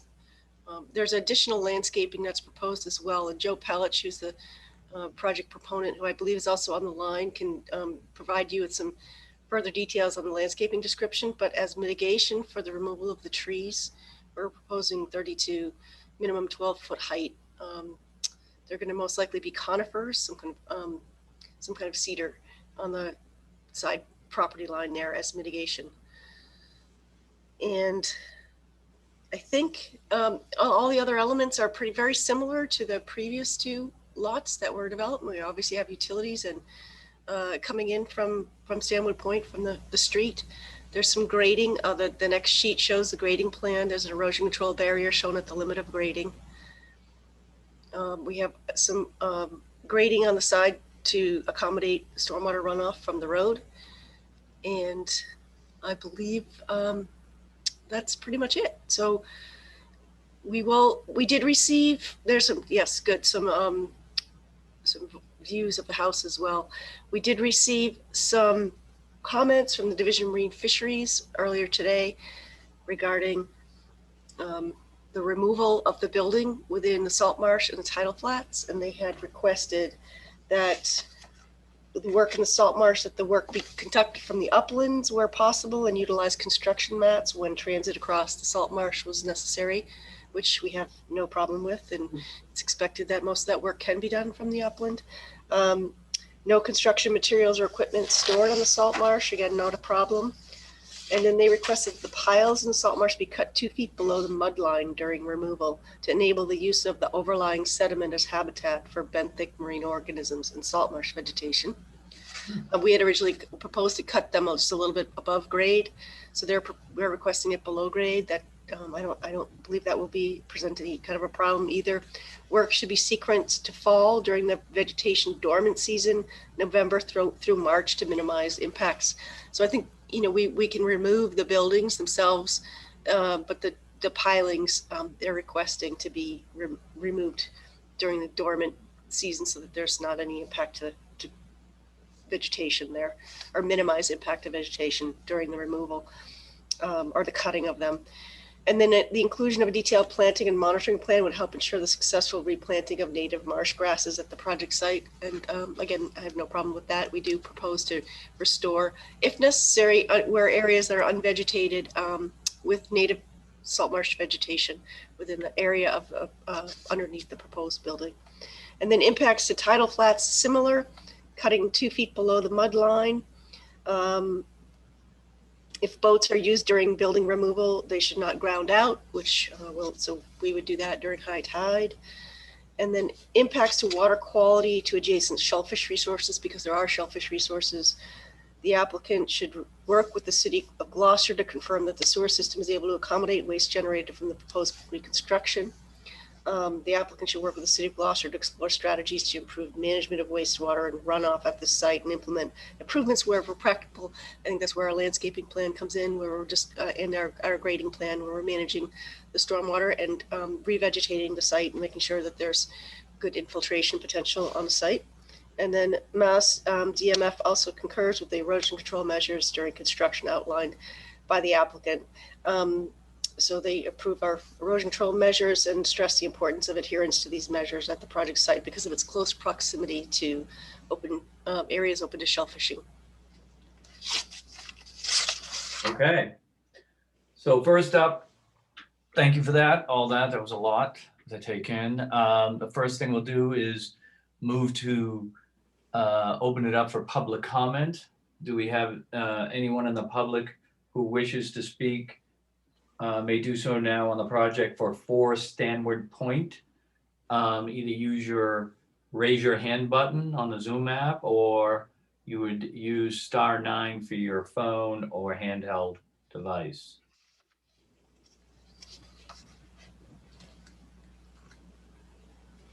We do not have any commenters at this time. Excellent. Okay, so with that, we'll close the public hearing. None, seeing none. I'll close the seeing none, hearing none. I mean, we will close the public comment period. My visceral reaction is this is moving towards the requirement that we vote on the river, the alternatives analysis, because we're in riverfront first. And moving everything back to me is that really their only option, and they've done a good job of pulling everything away from the resource. So I think we're okay with a negative determination, unless did you do an alternatives for this? We did not, and as we did with the other 2 lots, we are proposing it as a redevelopment. Okay. So I guess we don't have to do that. Are we on board, Adrian, with the redevelopment? Oh, It looks like absolutely. it. Yes. Yeah. Okay, so then we can move ahead with commissioner comments. Commissioners, Commissioner Charpentier. Yeah, it's just a huge number of trees. And what's the state of maturity of those trees that are being taken out? I mean, are they, little 2-inch diameter trees, or are they, large mature trees with a large canopy? So the tree types and sizes are shown on the plan there. So they range, we had the surveyor identify everything 4-inch caliber or larger. So they range from 4 inches to the largest is 24 inches. So most of them are oaks. There are a couple of, there's 1 cherry, 1 poplar, 3 very small spruce, and 1 birch. Are you planning to put, I'm sorry, jumping ahead. Let's go through comments. How about that? It's still your floor. No, my next question was all those 32 trees. Those are, what did you say, conifers? Yes. And are you going to be planting other trees as well? I'm trying to take a look at this. Yes, and if Joe Pellich is on the line, he might be able to address. I have not seen the landscape plan yet, so he may have some more details on that he can elaborate on. Rather than drag in another voice right now, because I feel, I'm sorry to cut you off, but why don't we continue through roll call comments, and then we'll talk about it as a big picture. I think that makes sense. Okay. Commissioner Cook. No comments. Commissioner Gradwell. I'm very concerned about a 4th building that's going to be raised, that's half on this property and half on the adjacent property.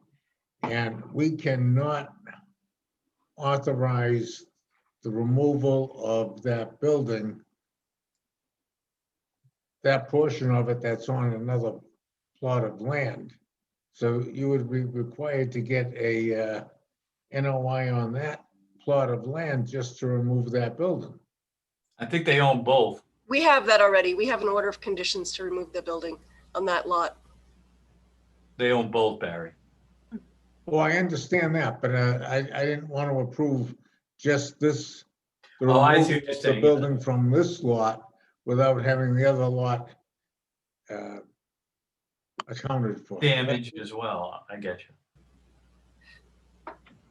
Okay, so just for clarity, commissioners, you have already approved the work on this lot. Right. 3A. So as part of the review on 3A, there was a discussion about the removal of this building and an understanding that the other half of the building to be removed would be happening as the subdivision runs directly through the two. Thank you for the clarity. Sure. Who's up next? Sorry about that. Co-Chairwoman Jackson. Yes, question about the mitigation. I applaud the lots of new trees. I know it mentioned in the documentation that a more detailed plan would be provided when it was available. We usually require a planting plan prior to approval, just because you can always come in for an amendment, but we find that it kind of gets overlooked sometimes if we don't have it upon approval. In addition to the planting plan, I'd like to see some kind of measurement so that we get our 6,350 square feet of mitigation, although I would be willing to give you some credit for pulling so much out of the inner riparian zone. Yep, okay. Co-Chair Mangala. Yes, I agree with everything that was said today. We need to use care. The biggest thing here, I think, is, and again, I don't need Mr. Pellich to come on now and tell me, we need to see the planting plans. We need to see, you know, again, you're going to get kudos for getting everything out of there, but we've been bit too many times with, we're going to provide, and then we don't get. And it would be helpful to show the planting plan, not only showing what you're planning to do, showing a ribbon down again, you're doing wonderful things by getting things out of the resource, but just setting I just feel like it's going to be a ribbon of, what are those plants there? Arborvitaes down that side, and that's it. We would like you to, you know, maybe if possible, again, understanding you're taking a lot out of the resource, we appreciate that, but maybe there could be a little more thought, but at a minimum, we need to see the plan. But Sure. a little more thought to maybe other varieties of trees. Hopefully this isn't all going to be the same, and No, what are going to be taken away. You know, you mentioned a 24-inch diameter tree. It would be nice to have some, and they could be here, it's just I'm not seeing it, what we're going to lose and what we're going to gain kind of thing.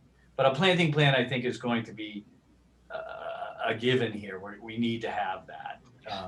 yeah, Okay. and Lori Johnson has prepared a plan. It just wasn't submitted. It wasn't available at the time of submission of the notice of intent. But if the commission, you know, would like to have that, we certainly could continue to make sure you have that plan available before closing. Yes. And the only other thing is, I just want to understand, because of the planting plan, what is going to be, now the end of the building ends, you know, right at the first riparian zone. What is that going to be all the way to the marsh now? Is it going to be? So if you go to the grading plan, the next sheet, you can see it's all you know, it's all gonna be restored and revegetated, and that's the slope that in part is going to be replanted. So that's I'm sure you'll want to see that, and the planting plan, I believe, is for the adjacent lot as well, and so we'll make sure that you have a chance to take a look at that. Yeah, we would appreciate getting that. And yeah, I'm still not clear, and the planting plan may clarify it. And Sure. It's not necessarily a problem. It's just, I'd like to know what's going to be on the ground there from the way out. Is it going to be some trees along the edges? I mean, obviously there's a view there you probably want to try and capture, but it would be, we always like to get our vegetation towards the resource as much as possible. So if that could be achieved, it would be wonderful. Again, Yeah, you're there is going above and beyond by getting rid of a lot of the debris or buildings in the inner riparian, but it would be nice to see if we can get it, take those plantings and just put it on a plan for us to view. Definitely. A lot of the oaks that are on site, unfortunately, because this is ledge, are hollowed out and they're not going to survive much longer. Several of them on the other lot had to be removed because they were they just were a hazard. So they get to a certain size and then they can't survive anymore because there's just not good rooting conditions there. It's just very, very ledgy. So, but there has been, the applicant has a strong commitment to a native landscape plan for all of the lots. And so I'll make sure that you have copies of that. That'd be great. So that's really it for me, and I think the commission at this point will probably have to move to continue to get that planned. And it has less to do, again, with what you're doing here and more to do previous applications where we just don't get it, and then we try and be nice, and then it's not what we thought it would be, or it's Yeah, no, not I at all. understand. Yep. Okay, do you think you can have all this ready for the next meeting? Yes. Okay, then Jackson moves to continue NOI 0282754 at 4 Stanwood Point to the meeting of February 17th, 2021. Carpentier seconds. The roll call, Commissioner Charpentier, Yes. Commissioner Cook, Yes. Commissioner Gradwell, Yes, Co-Chairwoman Jackson, Yes. and Co-Chairman Gullo. Yes, Thank you. Thank you. thank you. Thank you. Next up, notice of intent 20, no DP number, 156 Wheeler Street, Wheeler Point Nominee Trust. Bill Manuel of Wetlands Land Management representing. Good evening, everyone. This is a project, this is Bill Manuel, Wetlands and Land Management, Danvers, Mass. We do not have a DEP file number yet. They apparently want $27.50 more in filing fees. And I'm still waiting for Division of Marine Fisheries comments on this as well. On the date I filed this with the commission, I also sent a copy to the Shellfish Constable for his comments. And Adrian, I don't know if any comments came in that I'm not aware of. I didn't see anything uploaded today. But in any case, so without the file number, I realize we're going to have to continue this.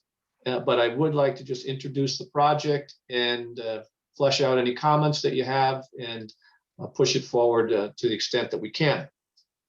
So this is an older seasonal cottage at the end of Wheeler Street. If you go down the end, you take a left turn instead of a right, and it's really the first house on the left. As I said, it is a seasonal structure, and it's fairly old. I have record plans going back to 1944 that show the structure. It may even be older than that. But right now, the imminent problem is the support posts underneath the structure and the deck that hangs out over the water are, the framing was completely incorrect on the deck, and the support posts are in need of repair. Some of the band beams and the joists are rotted out. So this is going to be just an improvement to the overall structure of the home. Now you can see from the site plan, there is a seawall that actually half the house bears on the seawall and the other half hangs out over the mud flats. So we do have coastal beach. We have land subject to coastal storm flowage. The wall is a coastal bank, and land subject to coastal storm beach and land containing shellfish. So what we need to do is, first of all, support the structure, because we're going to be removing the underpinnings, if you will, one by one and replacing them. So the contractor will support the upper part of the structure by having diagonal bracing beams that will have to be anchored into the mud flat area. And that'll take the load off the underpinnings so that they can begin to change them out one by one. We do expect shallow bedrock here. Contractor is going to work obviously with the low tide. They'll excavate a small hole about 2 by 2, he says. We expect to hit rock, and when we hit rock, we will drill into the rock and cement in a couple of pieces of rebar and form around that, so we have a nice, stable base for the new post to bear on. Once all those are in, then we will begin to, replace the posts. And there's some carpentry work that needs to get done. The deck boards, several of them are rotted. Some of the joists are rotted and need to be sistered in with something new. So once we get the groundwork done, then it's basically a carpentry project. What Adrian is showing there is that the structure is properly licensed, the seawall and the structure where I actually obtained a license about 10 years ago for the structure. There is a masonry stair where she's pointing right now. It comes off of the masonry seawall. I'm not sure why they built it in the location it is, because half of the stair is actually underneath the existing deck. It's very narrow, and when the stairs are wet and slippery, it is kind of tricky to negotiate. So the owners would like to build a set of wood stairs that would be constructed directly over the outer portion of those masonry steps. So it would be attached to the top of the seawall and then bear on the ground surface down below. And then the last thing, there's a little concrete landing that is at the top of the stairs, and that's been broken up, and we'd like to just take that out and report it. So this is repairs that need to get done. The structure is licensed, so this is maintenance under the Chapter 91 provisions. We just need to operate under an order of conditions from your commission. Okay, with that, first off, I'll open up for public comment. Does anybody in the public wish to speak for or against the project here at 156 Wheeler Street? You may do so now by raising your hand with the raise your hand button or by using *9 on your handheld device or phone. We do have a hand up. It is one Joel Favaza. I'm going to allow you to talk and then ask you to unmute. Go ahead. Celebrity sighting.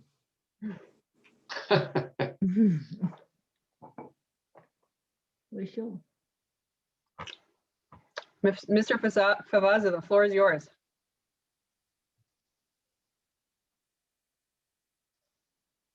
He's shy. We can't hear you. His mic is on. You are unmuted, sir, but you have a technical difficulty. Wait, can you hear me now? Yes, we can. Okay, great. For the record, my name is Joel Favaza. I am an attorney at Seaside Legal Solutions, 123 Main Street in Gloucester. I'm here on behalf of the Evangelista Family LLC and the Evangelista Family 2 LLC. They are the owning entities of 154 Wheeler Street, which is the direct abutter to the right, and 160 Wheeler Street, which is the abutter to the abutter on the left. We are here to speak in favor and in support of this project. This work needs to get done. The Evangelistas can see the structure from both their properties and are glad to hear that their neighbor is going to have the ability to shore it up while she continues to decide what to do in the future with this property. I think she's put together a great team. These are, people we know and trust in the community, and we just wish them the best of luck and hope this Conservation Commission will see to it to let them go ahead and shore up this property. Thank you. Thank you. Okay, anyone else with their hand up? Adrian? Not at this time. Okay, seeing none, hearing none, I'll close the public comment period. This is Riverfront, is it not? Mr. Chairman, it is in Riverfront, but because the work is subject to a Chapter 91 license, it is exempt from the Riverfront area provisions. Okay, good. Which is why I don't Adrian, you believe. concur with that? Yeah, that's correct. Okay. Yeah, which is why I don't believe we owe them another $27.50, but it's probably easier to pay it than to dispute. Not sure this is the forum you want to get in that. Okay, so with that, why don't we do roll call comments through the commission, Adrian, please? Sure, for comments, Commissioner Charpentier. No comments at this time. Commissioner Cook. No comments. Commissioner Gradwell. No comment. Co-Chairwoman Jackson. My only comment is you're building the new steps over the old steps, but the old steps were partly under the deck, which you're repairing. Isn't that still going to leave steps under the deck? How much bigger are you building them? And do we not require mitigation because the RFA provisions are not applicable?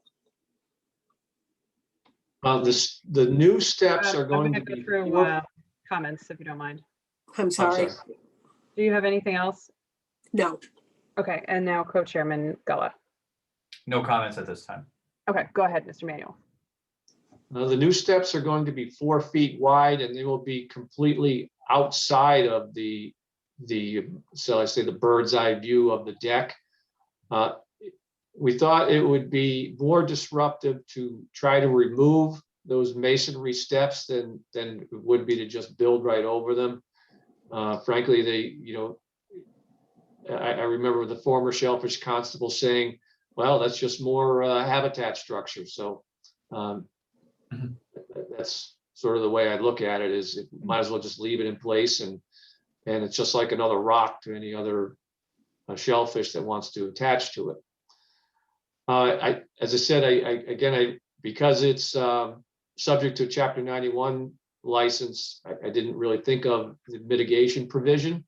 The stairs are pervious, so it would be exempt from the riverfront requirements, and we are not increasing any impervious area on the site. So this may be a situation where mitigation would not be required. Okay, I'm good with that. Okay, so with that, this project seems pretty reasonable. I don't think there are any roadblocks, but we don't have a DP number, so we will have to continue. So And we also wanted shellfish input, did we not? we could. I don't see a reason not. Since you have 2 weeks, it wouldn't hurt to get their eyes on this. Is that possible, Mr. Manuel, to contact Shellfish? Yeah, I did send them an application the day I filed with the commission. Okay. So if you could just email them back and see if they have any issues with it, or Adrian should, for that matter, one or the other. They should issue one way or the other. That'd be great. I'm gonna look here in the zip file that they sent me. No, it does not cover this one. Okay. So yeah, all right. So with that, then, do we want to move to continue? Yes, I would like to continue to the February 17th meeting. Okay, Jackson moves to continue NOI 028 unassigned DEP number of 156 Wheeler Street to the meeting of February 17th, 2021. Carpentier seconds. Roll call. Commissioner Charpentier, Yes. Commissioner Cook, Yes. Commissioner Gradwell, Yes, Co-Chairwoman Jackson, Yes. and Co-Chairman Gullah. Yes. Thank you. Thank you. All right, thank you. I'd like to put forth a motion for a 5-minute recess. That would be great. Go for that. All right, everyone hit mute or whatever, or video, and let's get back in 5 minutes.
We're all back, Mr. Goa.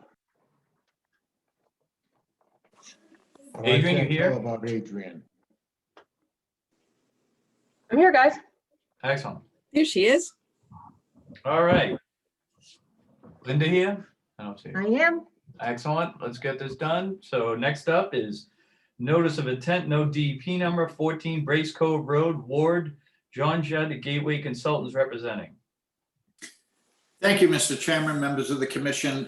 This is for the record, John Judd, engineer with Gateway Consultants, for a proposed boardwalk that would traverse wetlands at the Race Cove section of East Gloucester. This is a fairly large, and you can see Adrian has the comments from DEP, and again, they would like some more money, so we'll send them a check so they can issue this for a boardwalk.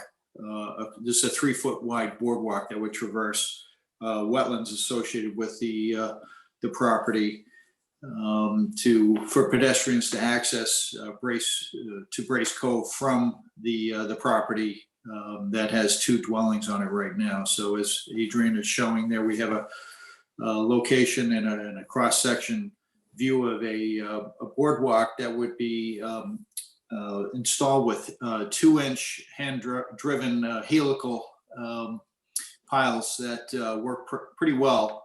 There's no machinery needed with these, and this is a firm out of Massachusetts that manufactures these helical. So it's fairly easy to install by 2 people, and these 2-inch supports would be just driven right down into the muck. This is primarily Phragmite wetland in this area that we're crossing.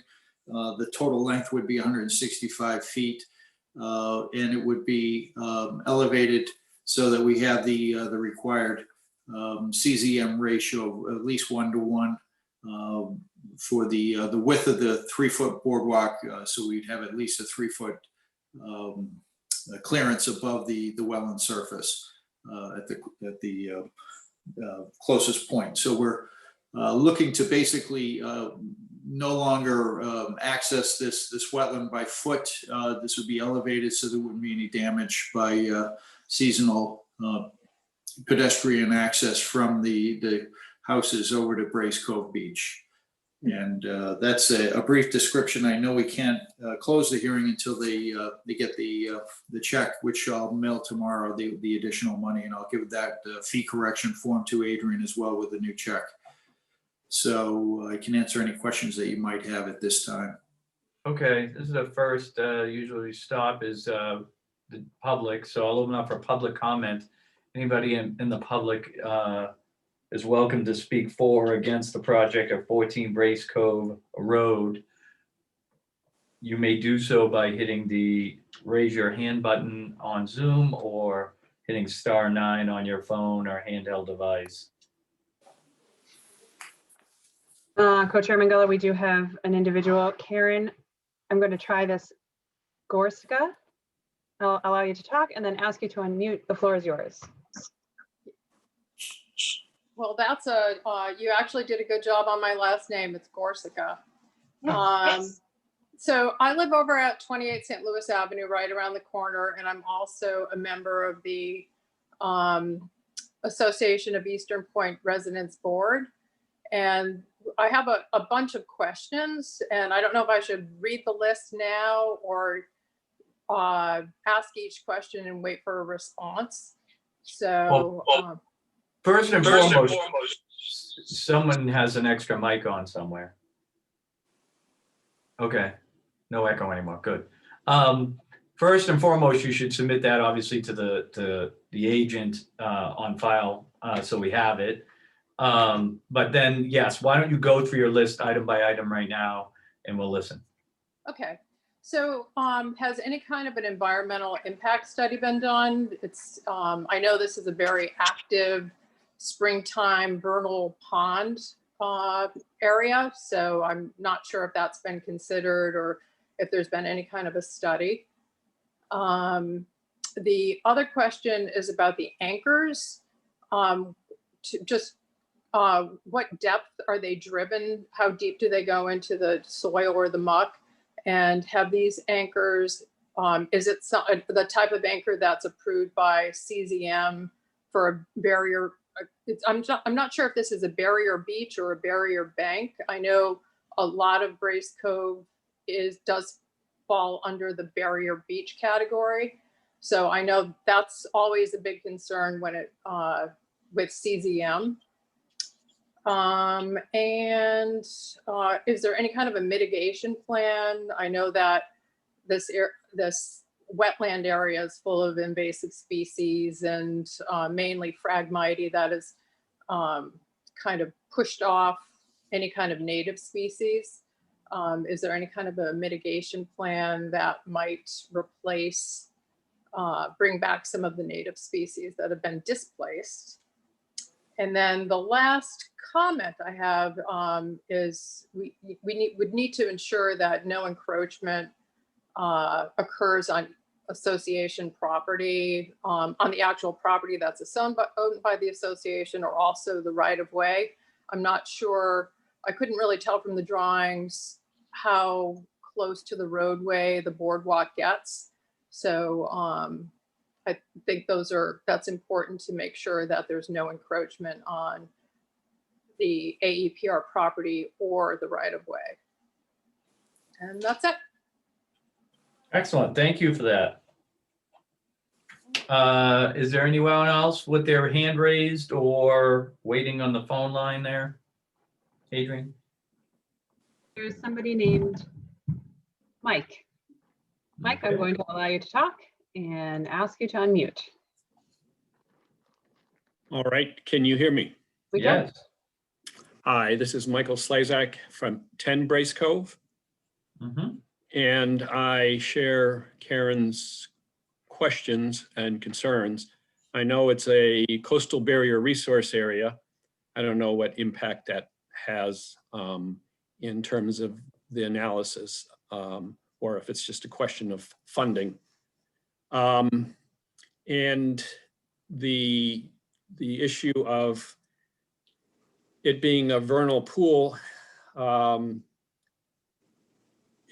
is a good question. I mean, I know last spring at 11 o'clock one night, we had the police here in the driveway. And when I asked them what they were doing, they said they're looking for the alarm. And it was the peepers were so loud, he thought he was driving around looking for an alarm going off in the neighborhood. I told him he probably didn't grow up in this area. So in my final concern, and I share Karen's concern that there's some kind of mitigation if you deem it to be a feasible project, is that, and I know it's not a concern of this commission, but it's just another opportunity for people to get off-road doing recreation at night. But I know that's not your bailiwick. Anyway, I thank you for your time, and I'll listen in on what you have to say. Thank you, sir. Adrian, anyone else? No, sir, that is all. Seeing none, hearing none, I'll close the public comment period. Before you respond, Mr. Judd, we'll go through commissioner comments so we can wrap it all up in one discussion. So roll call comments, please. Commissioner Charpentier. I have no comments. Commissioner Cook. John, how many of these pilings are I mean, 185 feet's pretty long. I mean, how many pilings do you have to put in across there to do this? So this is actually 165 feet, Bill. They're typically 10 feet apart. And so you'd have, 16 on either side, so 32. I thought I had submitted a picture. I know I gave him the website, but we had one, we did a couple of these recently, but one in Essex, and it worked out really well. The homeowner was actually able to install it with his teenage son in a very similar length, and he was quite pleased with it. But I'm not sure if that answers your question, but typically a 10-foot spacing. Okay, and the second question would be, in reference to what the neighbors were talking about, a vernal pool. Did you mark all the wetlands yourself? Yeah, the wetland line is fairly well. My company did it, to answer your question. Number one. Number two, it's at a base of a fairly steep slope. So this is not a vernal pool. It exceeds the size requirement for a 1/4 acre foot. So once you get over that size, it cannot be. It would be a bordering vegetated wetland. So this is, even though it may have peepers and so forth, there is a size definition for vernal pools. Okay, this is my question. Thank you, John. Yep. Commissioner Gradwell, No comment. Co-Chairwoman Jackson. I have some brief comments. My understanding of the motivation for this walkway is to keep people from walking through the marsh, which is something I applaud. My questions are, and I think I'd like to hear maybe from neighbors, Mr. Slezak is here, but this is obviously going to be continued since the public comment period is closed. But to find out, do people actually walk through the marsh to access the beach? And my second comment is, who owns this land? I think Mr. Judd may have said that at the beginning, but I missed it. And what authority is needed to construct on that land? Okay. And Co-Chairwoman Gullah. Chairwoman, huh? Oh, I'm sorry. It's okay. It's okay. I've been called worse. Let's similar to what Aunt Joe was talking about. I'm a little. First of all, you're right. I didn't see a vernal pool here. There could be some in the area, but this is not it. This is definitely BVW, in my opinion. My concern, the project we've done for Greenbelt, this is the same kind of boardwalk we see a lot throughout, to allow people to traverse these areas without damaging them. So the principle's right, but it gets back to what Aunt Joe's saying. I get the feeling that, well, why do we need this, I guess would be my question. But there is, if the land is the way I'm looking at it, there really is no easy way for them, unless I'm missing something, without walking down somebody else's property line or property for them to get to the beach. So in my opinion, if that truly is the case, then it's legitimate. I think that this makes sense. These people want to be able to gain access like everybody else. The impacts, again, we see them fairly commonly done in a lot of Greenbelt properties. This is a bit longer than most, relatively mild impact, already buried in invasives, but still a resource. So I'm a little concerned, but I think I understand why it's there now by looking at the plan. So I'm a little concerned, but not on some of the details, which are pretty much encapsulated by the questions asked by the neighbors. So that's it for me right now. So with that, why don't you go through the list, that the neighbors had mentioned, the first one being impact area review. Have you done anything like that? Have you any reporting on that, Mr. Judd? Or? Okay, so I'm just going to go back in order of the comments that were written. So the Craighaven Trust, which is the Ward family, own all of this land. So they own that, as Adrian is pointing out there, that house there, the entire property in between, and then a couple of properties up on along Farrington Ave, a little bit toward the top of the screen. So there's quite a bit of land here, but that so there's no permission needed in terms of private land ownership. They own all this property. The proposed boardwalk wouldn't be any closer than 30 feet to the Mr. Slezak's property, and 25 feet to the actual right-of-way line for Brace Cove Road. So it's entirely on this property. It wouldn't be encroaching on anyone's property. It's going to replace, we should have really given some photos. There's 2x10s that are laying across the wetland at this point. that I'm not sure who used it or who placed them there, but that would all be taken out of there and replaced with this elevated boardwalk if it is approved.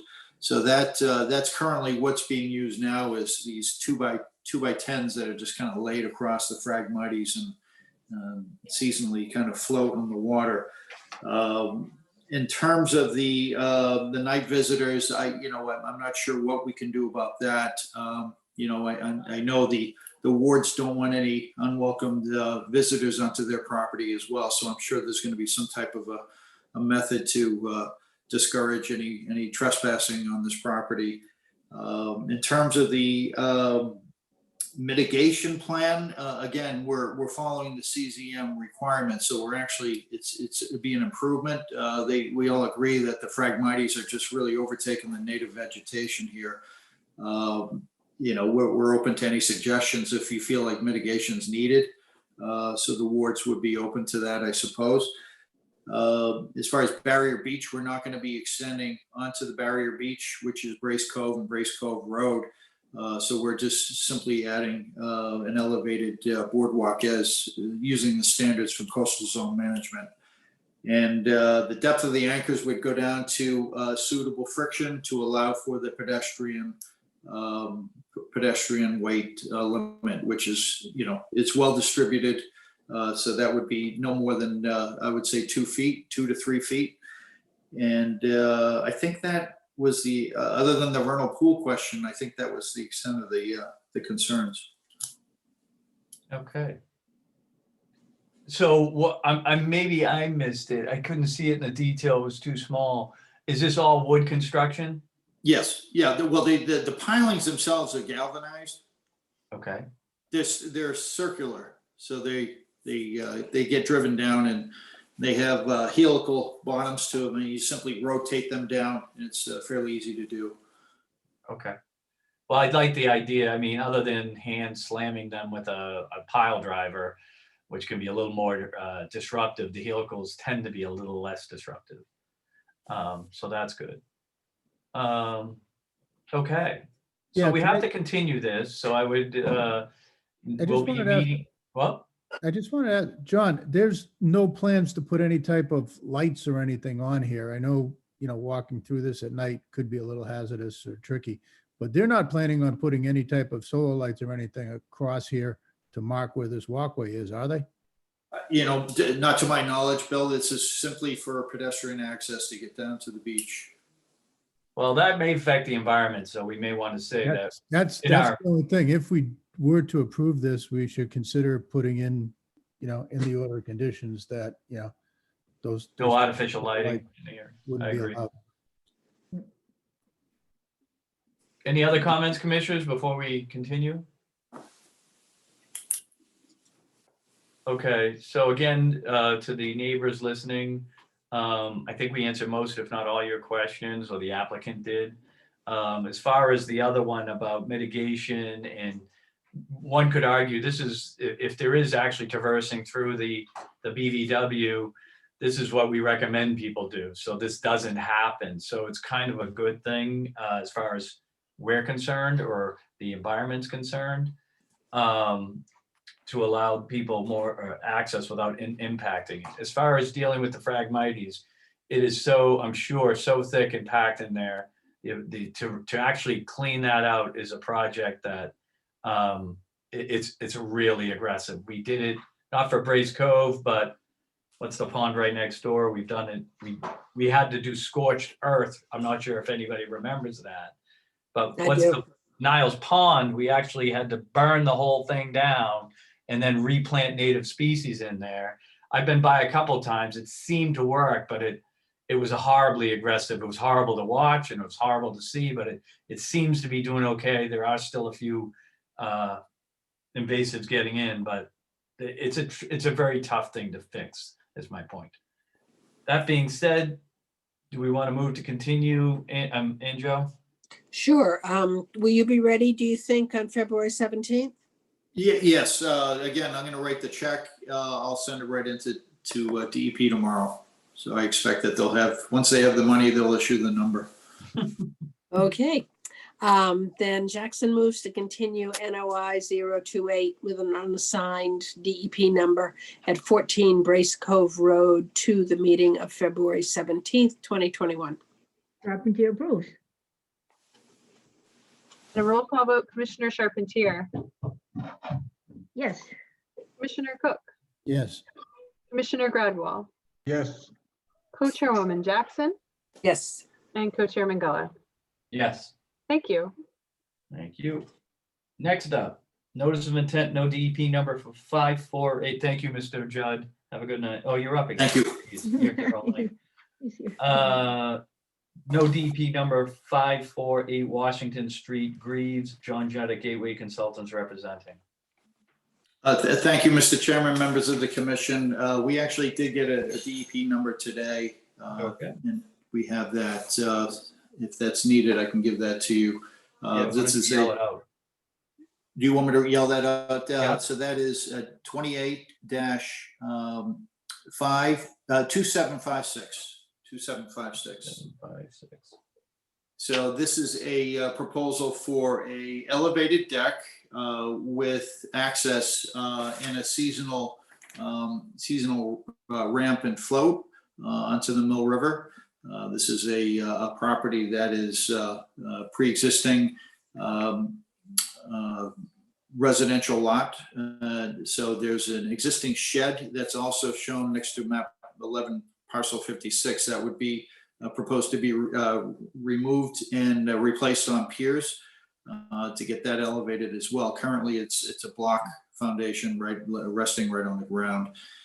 So there's a proposal for the 10 by 12 deck so they can access a seasonal ramp and float, and the removal and replacement of an existing shed.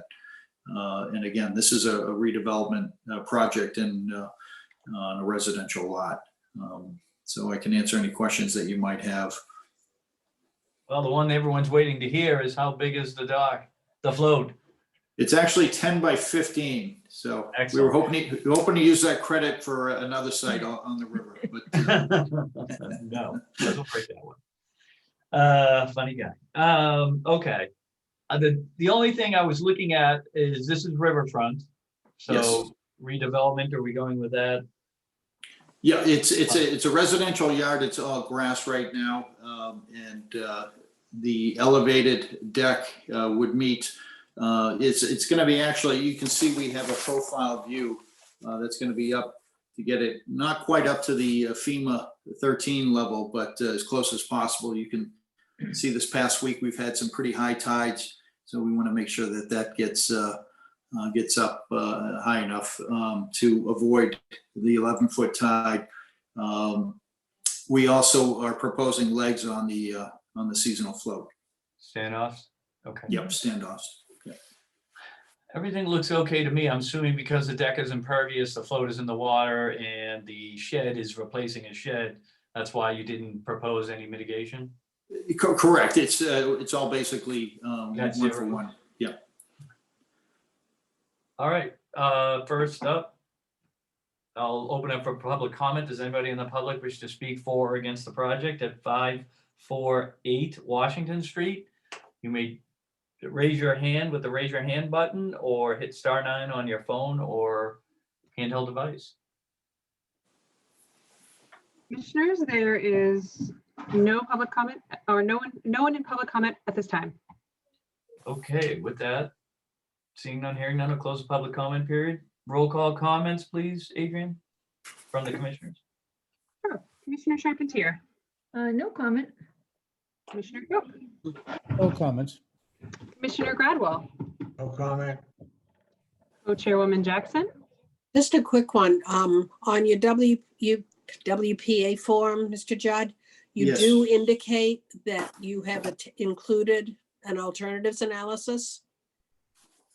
You may want to correct that or clarify.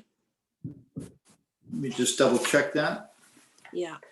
Yeah, so I can uncheck that box. I apologize for that. It is redevelopment, so. Okay. Okay. Yeah. Nice pickup, Anjo. Thank you. I look at those forms now. I've grown. Excellent. And Co-Chairman Gullo. No comments. All right. Adrian, anything to add to this? Nope, I don't have anything to add. This one meets all performance standards and was paid in the correct fee schedule. Off you go. Excellent. Okay, then with that, we should move to close the hearing and then make a motion. Okay, I will move to close the public hearing for NOI 0282756 at 548 Washington Street. Charpentier seconds? Commissioner Charpentier, Yes? Commissioner Cook, Yes. Commissioner Gradwell, Yes. Co-Chairwoman Jackson, Yes, and Co-Chairman Gullo. Yes, Thank you. thank you. and Thank you very much. Jackson moves to approve the project for NOI 0282756 at 548 Washington Street. Charpentier seconds? Charpentier, Commissioner Charpentier, Yes. Commissioner Cook, Yes. Commissioner Gradwell, Yes. Co-Chairwoman Jackson, Yes, and Co-Chairman Gullo. Yes, Thank you. thank you. Next up, notice of intent 28 no DP number unless you got one. I did get one for this one too, yep. Okay, good. Let's just say Riverside, sorry. We have a DP number. What is it, please? It's a 28-2755. Excellent. So the next project is 28-2755 8 Riverside Road, Caruso, John Judd at Gateway Consulting representing. Thank you. Last one tonight for me. John Judd, engineer with Gateway Consultants, representing Mr. Caruso, who I believe is in attendance tonight. This is a proposal, another redevelopment on a residential lot on the river we have all the impervious areas broken out on this proposal to add a small addition and pervious deck and rebuild a portion of the pier that exists on this property. There's going to be let's see, we have total impervious area to be removed. You can see we have that table up on the right-hand side of the plan. We have over 326 square feet of bituminous area, walkway, and other hardscapes to be removed as itemized there. So we have a net decrease of over 26 square feet on the property as far as being removed. So we'll have a net benefit in terms of the impervious area. So again, this is on the opposite side of the river of the house. We have a proposed entryway addition that Mr. Caruso would like to build on the property, as well as a pervious deck as shown to the right of the house. That would replace that small deck or stairs that access the house in that location. And there's a series of stairs on the other side of the house that would be relocated right there, as Adrian is pointing out. So again, we're having this is a redevelopment in a existing residential lot and with a net decrease in impervious area. The actual pier would be reconstructed with a sonotube to be placed right on there's a large boulder. That would be the only additional support needed for this pier reconstruction. And can answer any questions that you might have. Okay, this basically mirrors the previous project, Commissioner. Very similar, yeah. I'm assuming again, it's coming under the redevelopment. You checked the right box for, I'm assuming because you went under, your new impervious is under. Again, Yep. you're not proposing any Mitigation, correct, yeah. Okay. So we'll open up for public comment first. Again, people of the public are welcome to speak for or against the project at 8 Riverside Road. If you want to speak, you may do so by using the raise your hand button or hitting *9 on your handheld device or phone. There is no one with their hand raised at this time. Okay. So with that, why don't we move to roll call comments through commissioners? Commissioner Charpentier, I have no comment. Commissioner Cook. I have one, and John, it says where you're gonna put the new proposed pier in. And then Yes. it follows it down, must be a gangway, and then it goes to the existing float. Is that thing actually like 100 and something feet long?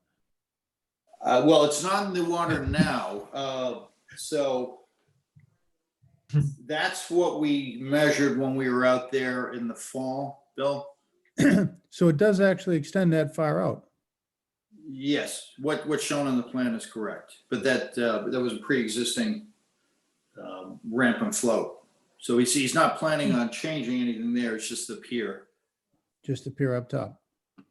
Yeah. Okay, And that is, we do have a chapter 91 license for that. okay. Commissioner Okay. Gradwell, No comment. Co-Chairwoman Jackson, No comment other than the alternatives analysis was checked off on this one too. Yeah, thank you, and Joe will remediate that. and Co-Chairman Gullah. No comments. So based on that, the public has spoken. There's nobody in the public who wishes to speak again. I guess we can, unless there's other comments, Adrian, anything on this you want to talk about? No, I have nothing to add. I've actually been out to the site probably last summer, I think, was when I took a look at it. In fact, this is really very shallow and very, very long going out. And it is a giant gangway float that runs out there. Or it's more like a runway, we'll call it that. Yeah, I mean, I don't think that we're going to see any big significant impact here. I will say a lot of this is coming in towards the resource area, but it's all accounted for and it is generally the deck. Okay. All right, then, with that then, do we want to get a motion from Ann Joe to close the public hearing? Sure. Jackson moves to close the public hearing for NOI 0282755 at 8 Riverside Road. Charpentier seconds. Roll call, Commissioner Charpentier, Yes. Commissioner Cook, Yes. Commissioner Gradwell, Yes. Co-Chairwoman Jackson, Yes. Co-Chairman Gullah. Yes. Thank you. And Jackson moves to approve the project for NOI 0282755 at 8 Riverside Road. Charpentier seconds. And a roll call, Commissioner Charpentier, Yes. Commissioner Cook, Yes. Commissioner Gradwell, Yes. Co-Chairwoman Jackson, Yes. and Co-Chairman Gullah. Yes. Thank you. Thank you all very much and have a good night. Good night, Okay, Mr. You Joe. too. All right, we have a couple things left. We just have 2 RCOCs. I would just go to you, Adrian, and say, if you don't see any issues with these, I don't think we need a detailed explanation. We can just vote on them. Nope, I took a spin by 28 Grapevine Road. It's a very old order of conditions, and it is, of course, surfaced as part of a parcel transfer, the sale of the real estate. And number 5, Stanwood, I'm down at Stanwood all the time, and this project also was very well conducted, and the site looks really nice. So no Excellent. concerns here. And Joe, you want to move these? Sure. Jackson moves to approve certificates of compliance for 0281203 at 28 Grapevine Road and for 0282299 at 5 Stanwood Point. Charpentier seconds. And a roll call, Commissioner Charpentier, Yes. Commissioner Cook, Yes. Commissioner Gradwell, Yes. Co-Chairwoman Jackson, Yes. and Co-Chairman Gullah. Yes. Thank you. All right, thank you, everybody. Well done tonight. Good rigorous discussion for the environment, all for the environment. Very good, like that. Yeah, we don't usually have as much discussion on these things. I know. It was Yeah. a pretty Well done, detailed- everyone. I was just thinking we're coming up very closely on 1 year of remote meetings. I know. Ugh. Now it's old Yeah. hat. And I was just thinking about how very naturally we move through the public hearing process now with and Joe making the motions and Commissioner and Linda jumping in and then running through the roll call like it's something we always did. And I remember, I remember in March, you know, What sending a out stumbling mess we were. long email saying, this is how we're going to do it. Let's hope it works. You Well, know? it's No, in, you're right. It was and a it's mess in at no, the beginning. it's in no small part due to your management, Adrian. We appreciate that. Yes, thank you so much. I'm Very glad well to see that we're pretty tight now. It's good. It's great. We are. I'm curious, it. does anybody, just as a simple question, does anybody care to head back? Let's say everyone was vaccinated, the whole country, the whole world's vaccinated. Would you want to go back to the hall? Or No, do you like, I like being home. You know what I think will drive this? Obviously, it's not going to be up to us. This is all a matter of executive order from the governor, but I really think it's follow the money. And what it is in the past, you had applicants who would have to pay engineers or attorneys to go travel to and be present at meetings. yes, And yes, that's huge. they would bill by the hour, you know?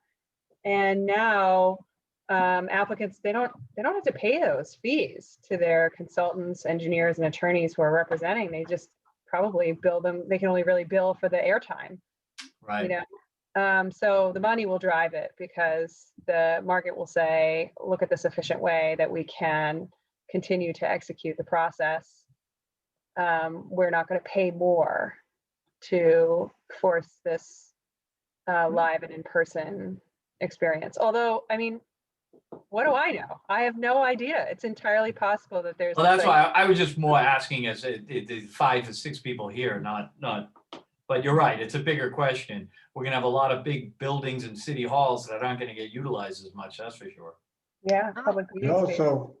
also have a situation here where we only have 5 members. And some of us who go on vacation can continue at particular times to be a part of it. Exactly. Other ones like myself, the festival weeks, you're gonna have a hard time keeping me involved. You're gonna look at getting a few more people. Oh, I know. Believe me, I mention it all the time too. Okay. We'll get there. I just find it That is one necessary to thing bring it up each time. I know. Well, that is something that I think is harder actually in COVID is people who are engaged and participating have figured out how, and you know, everybody who is interested has pivoted, right?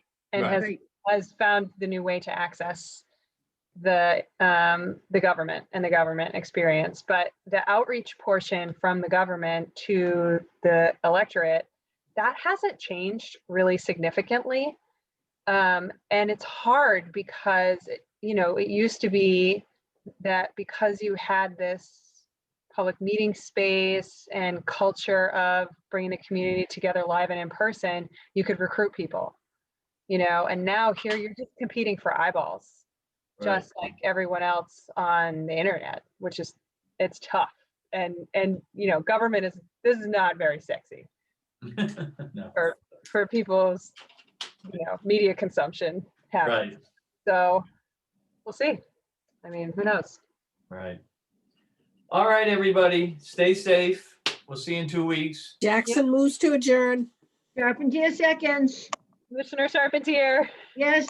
Commissioner Cook, Yes. Commissioner Gradwall, No, Co-Chairwoman Jackson, Yes. and Co-Chairman Gulla. Yes. All right, everybody, thank you. And thank you all so much for getting the signature pages together for me this cycle. No problem. And Every- when will these be in, Adrian? I'll be by tomorrow and I'll be copying the permits that you just signed. So Friday morning.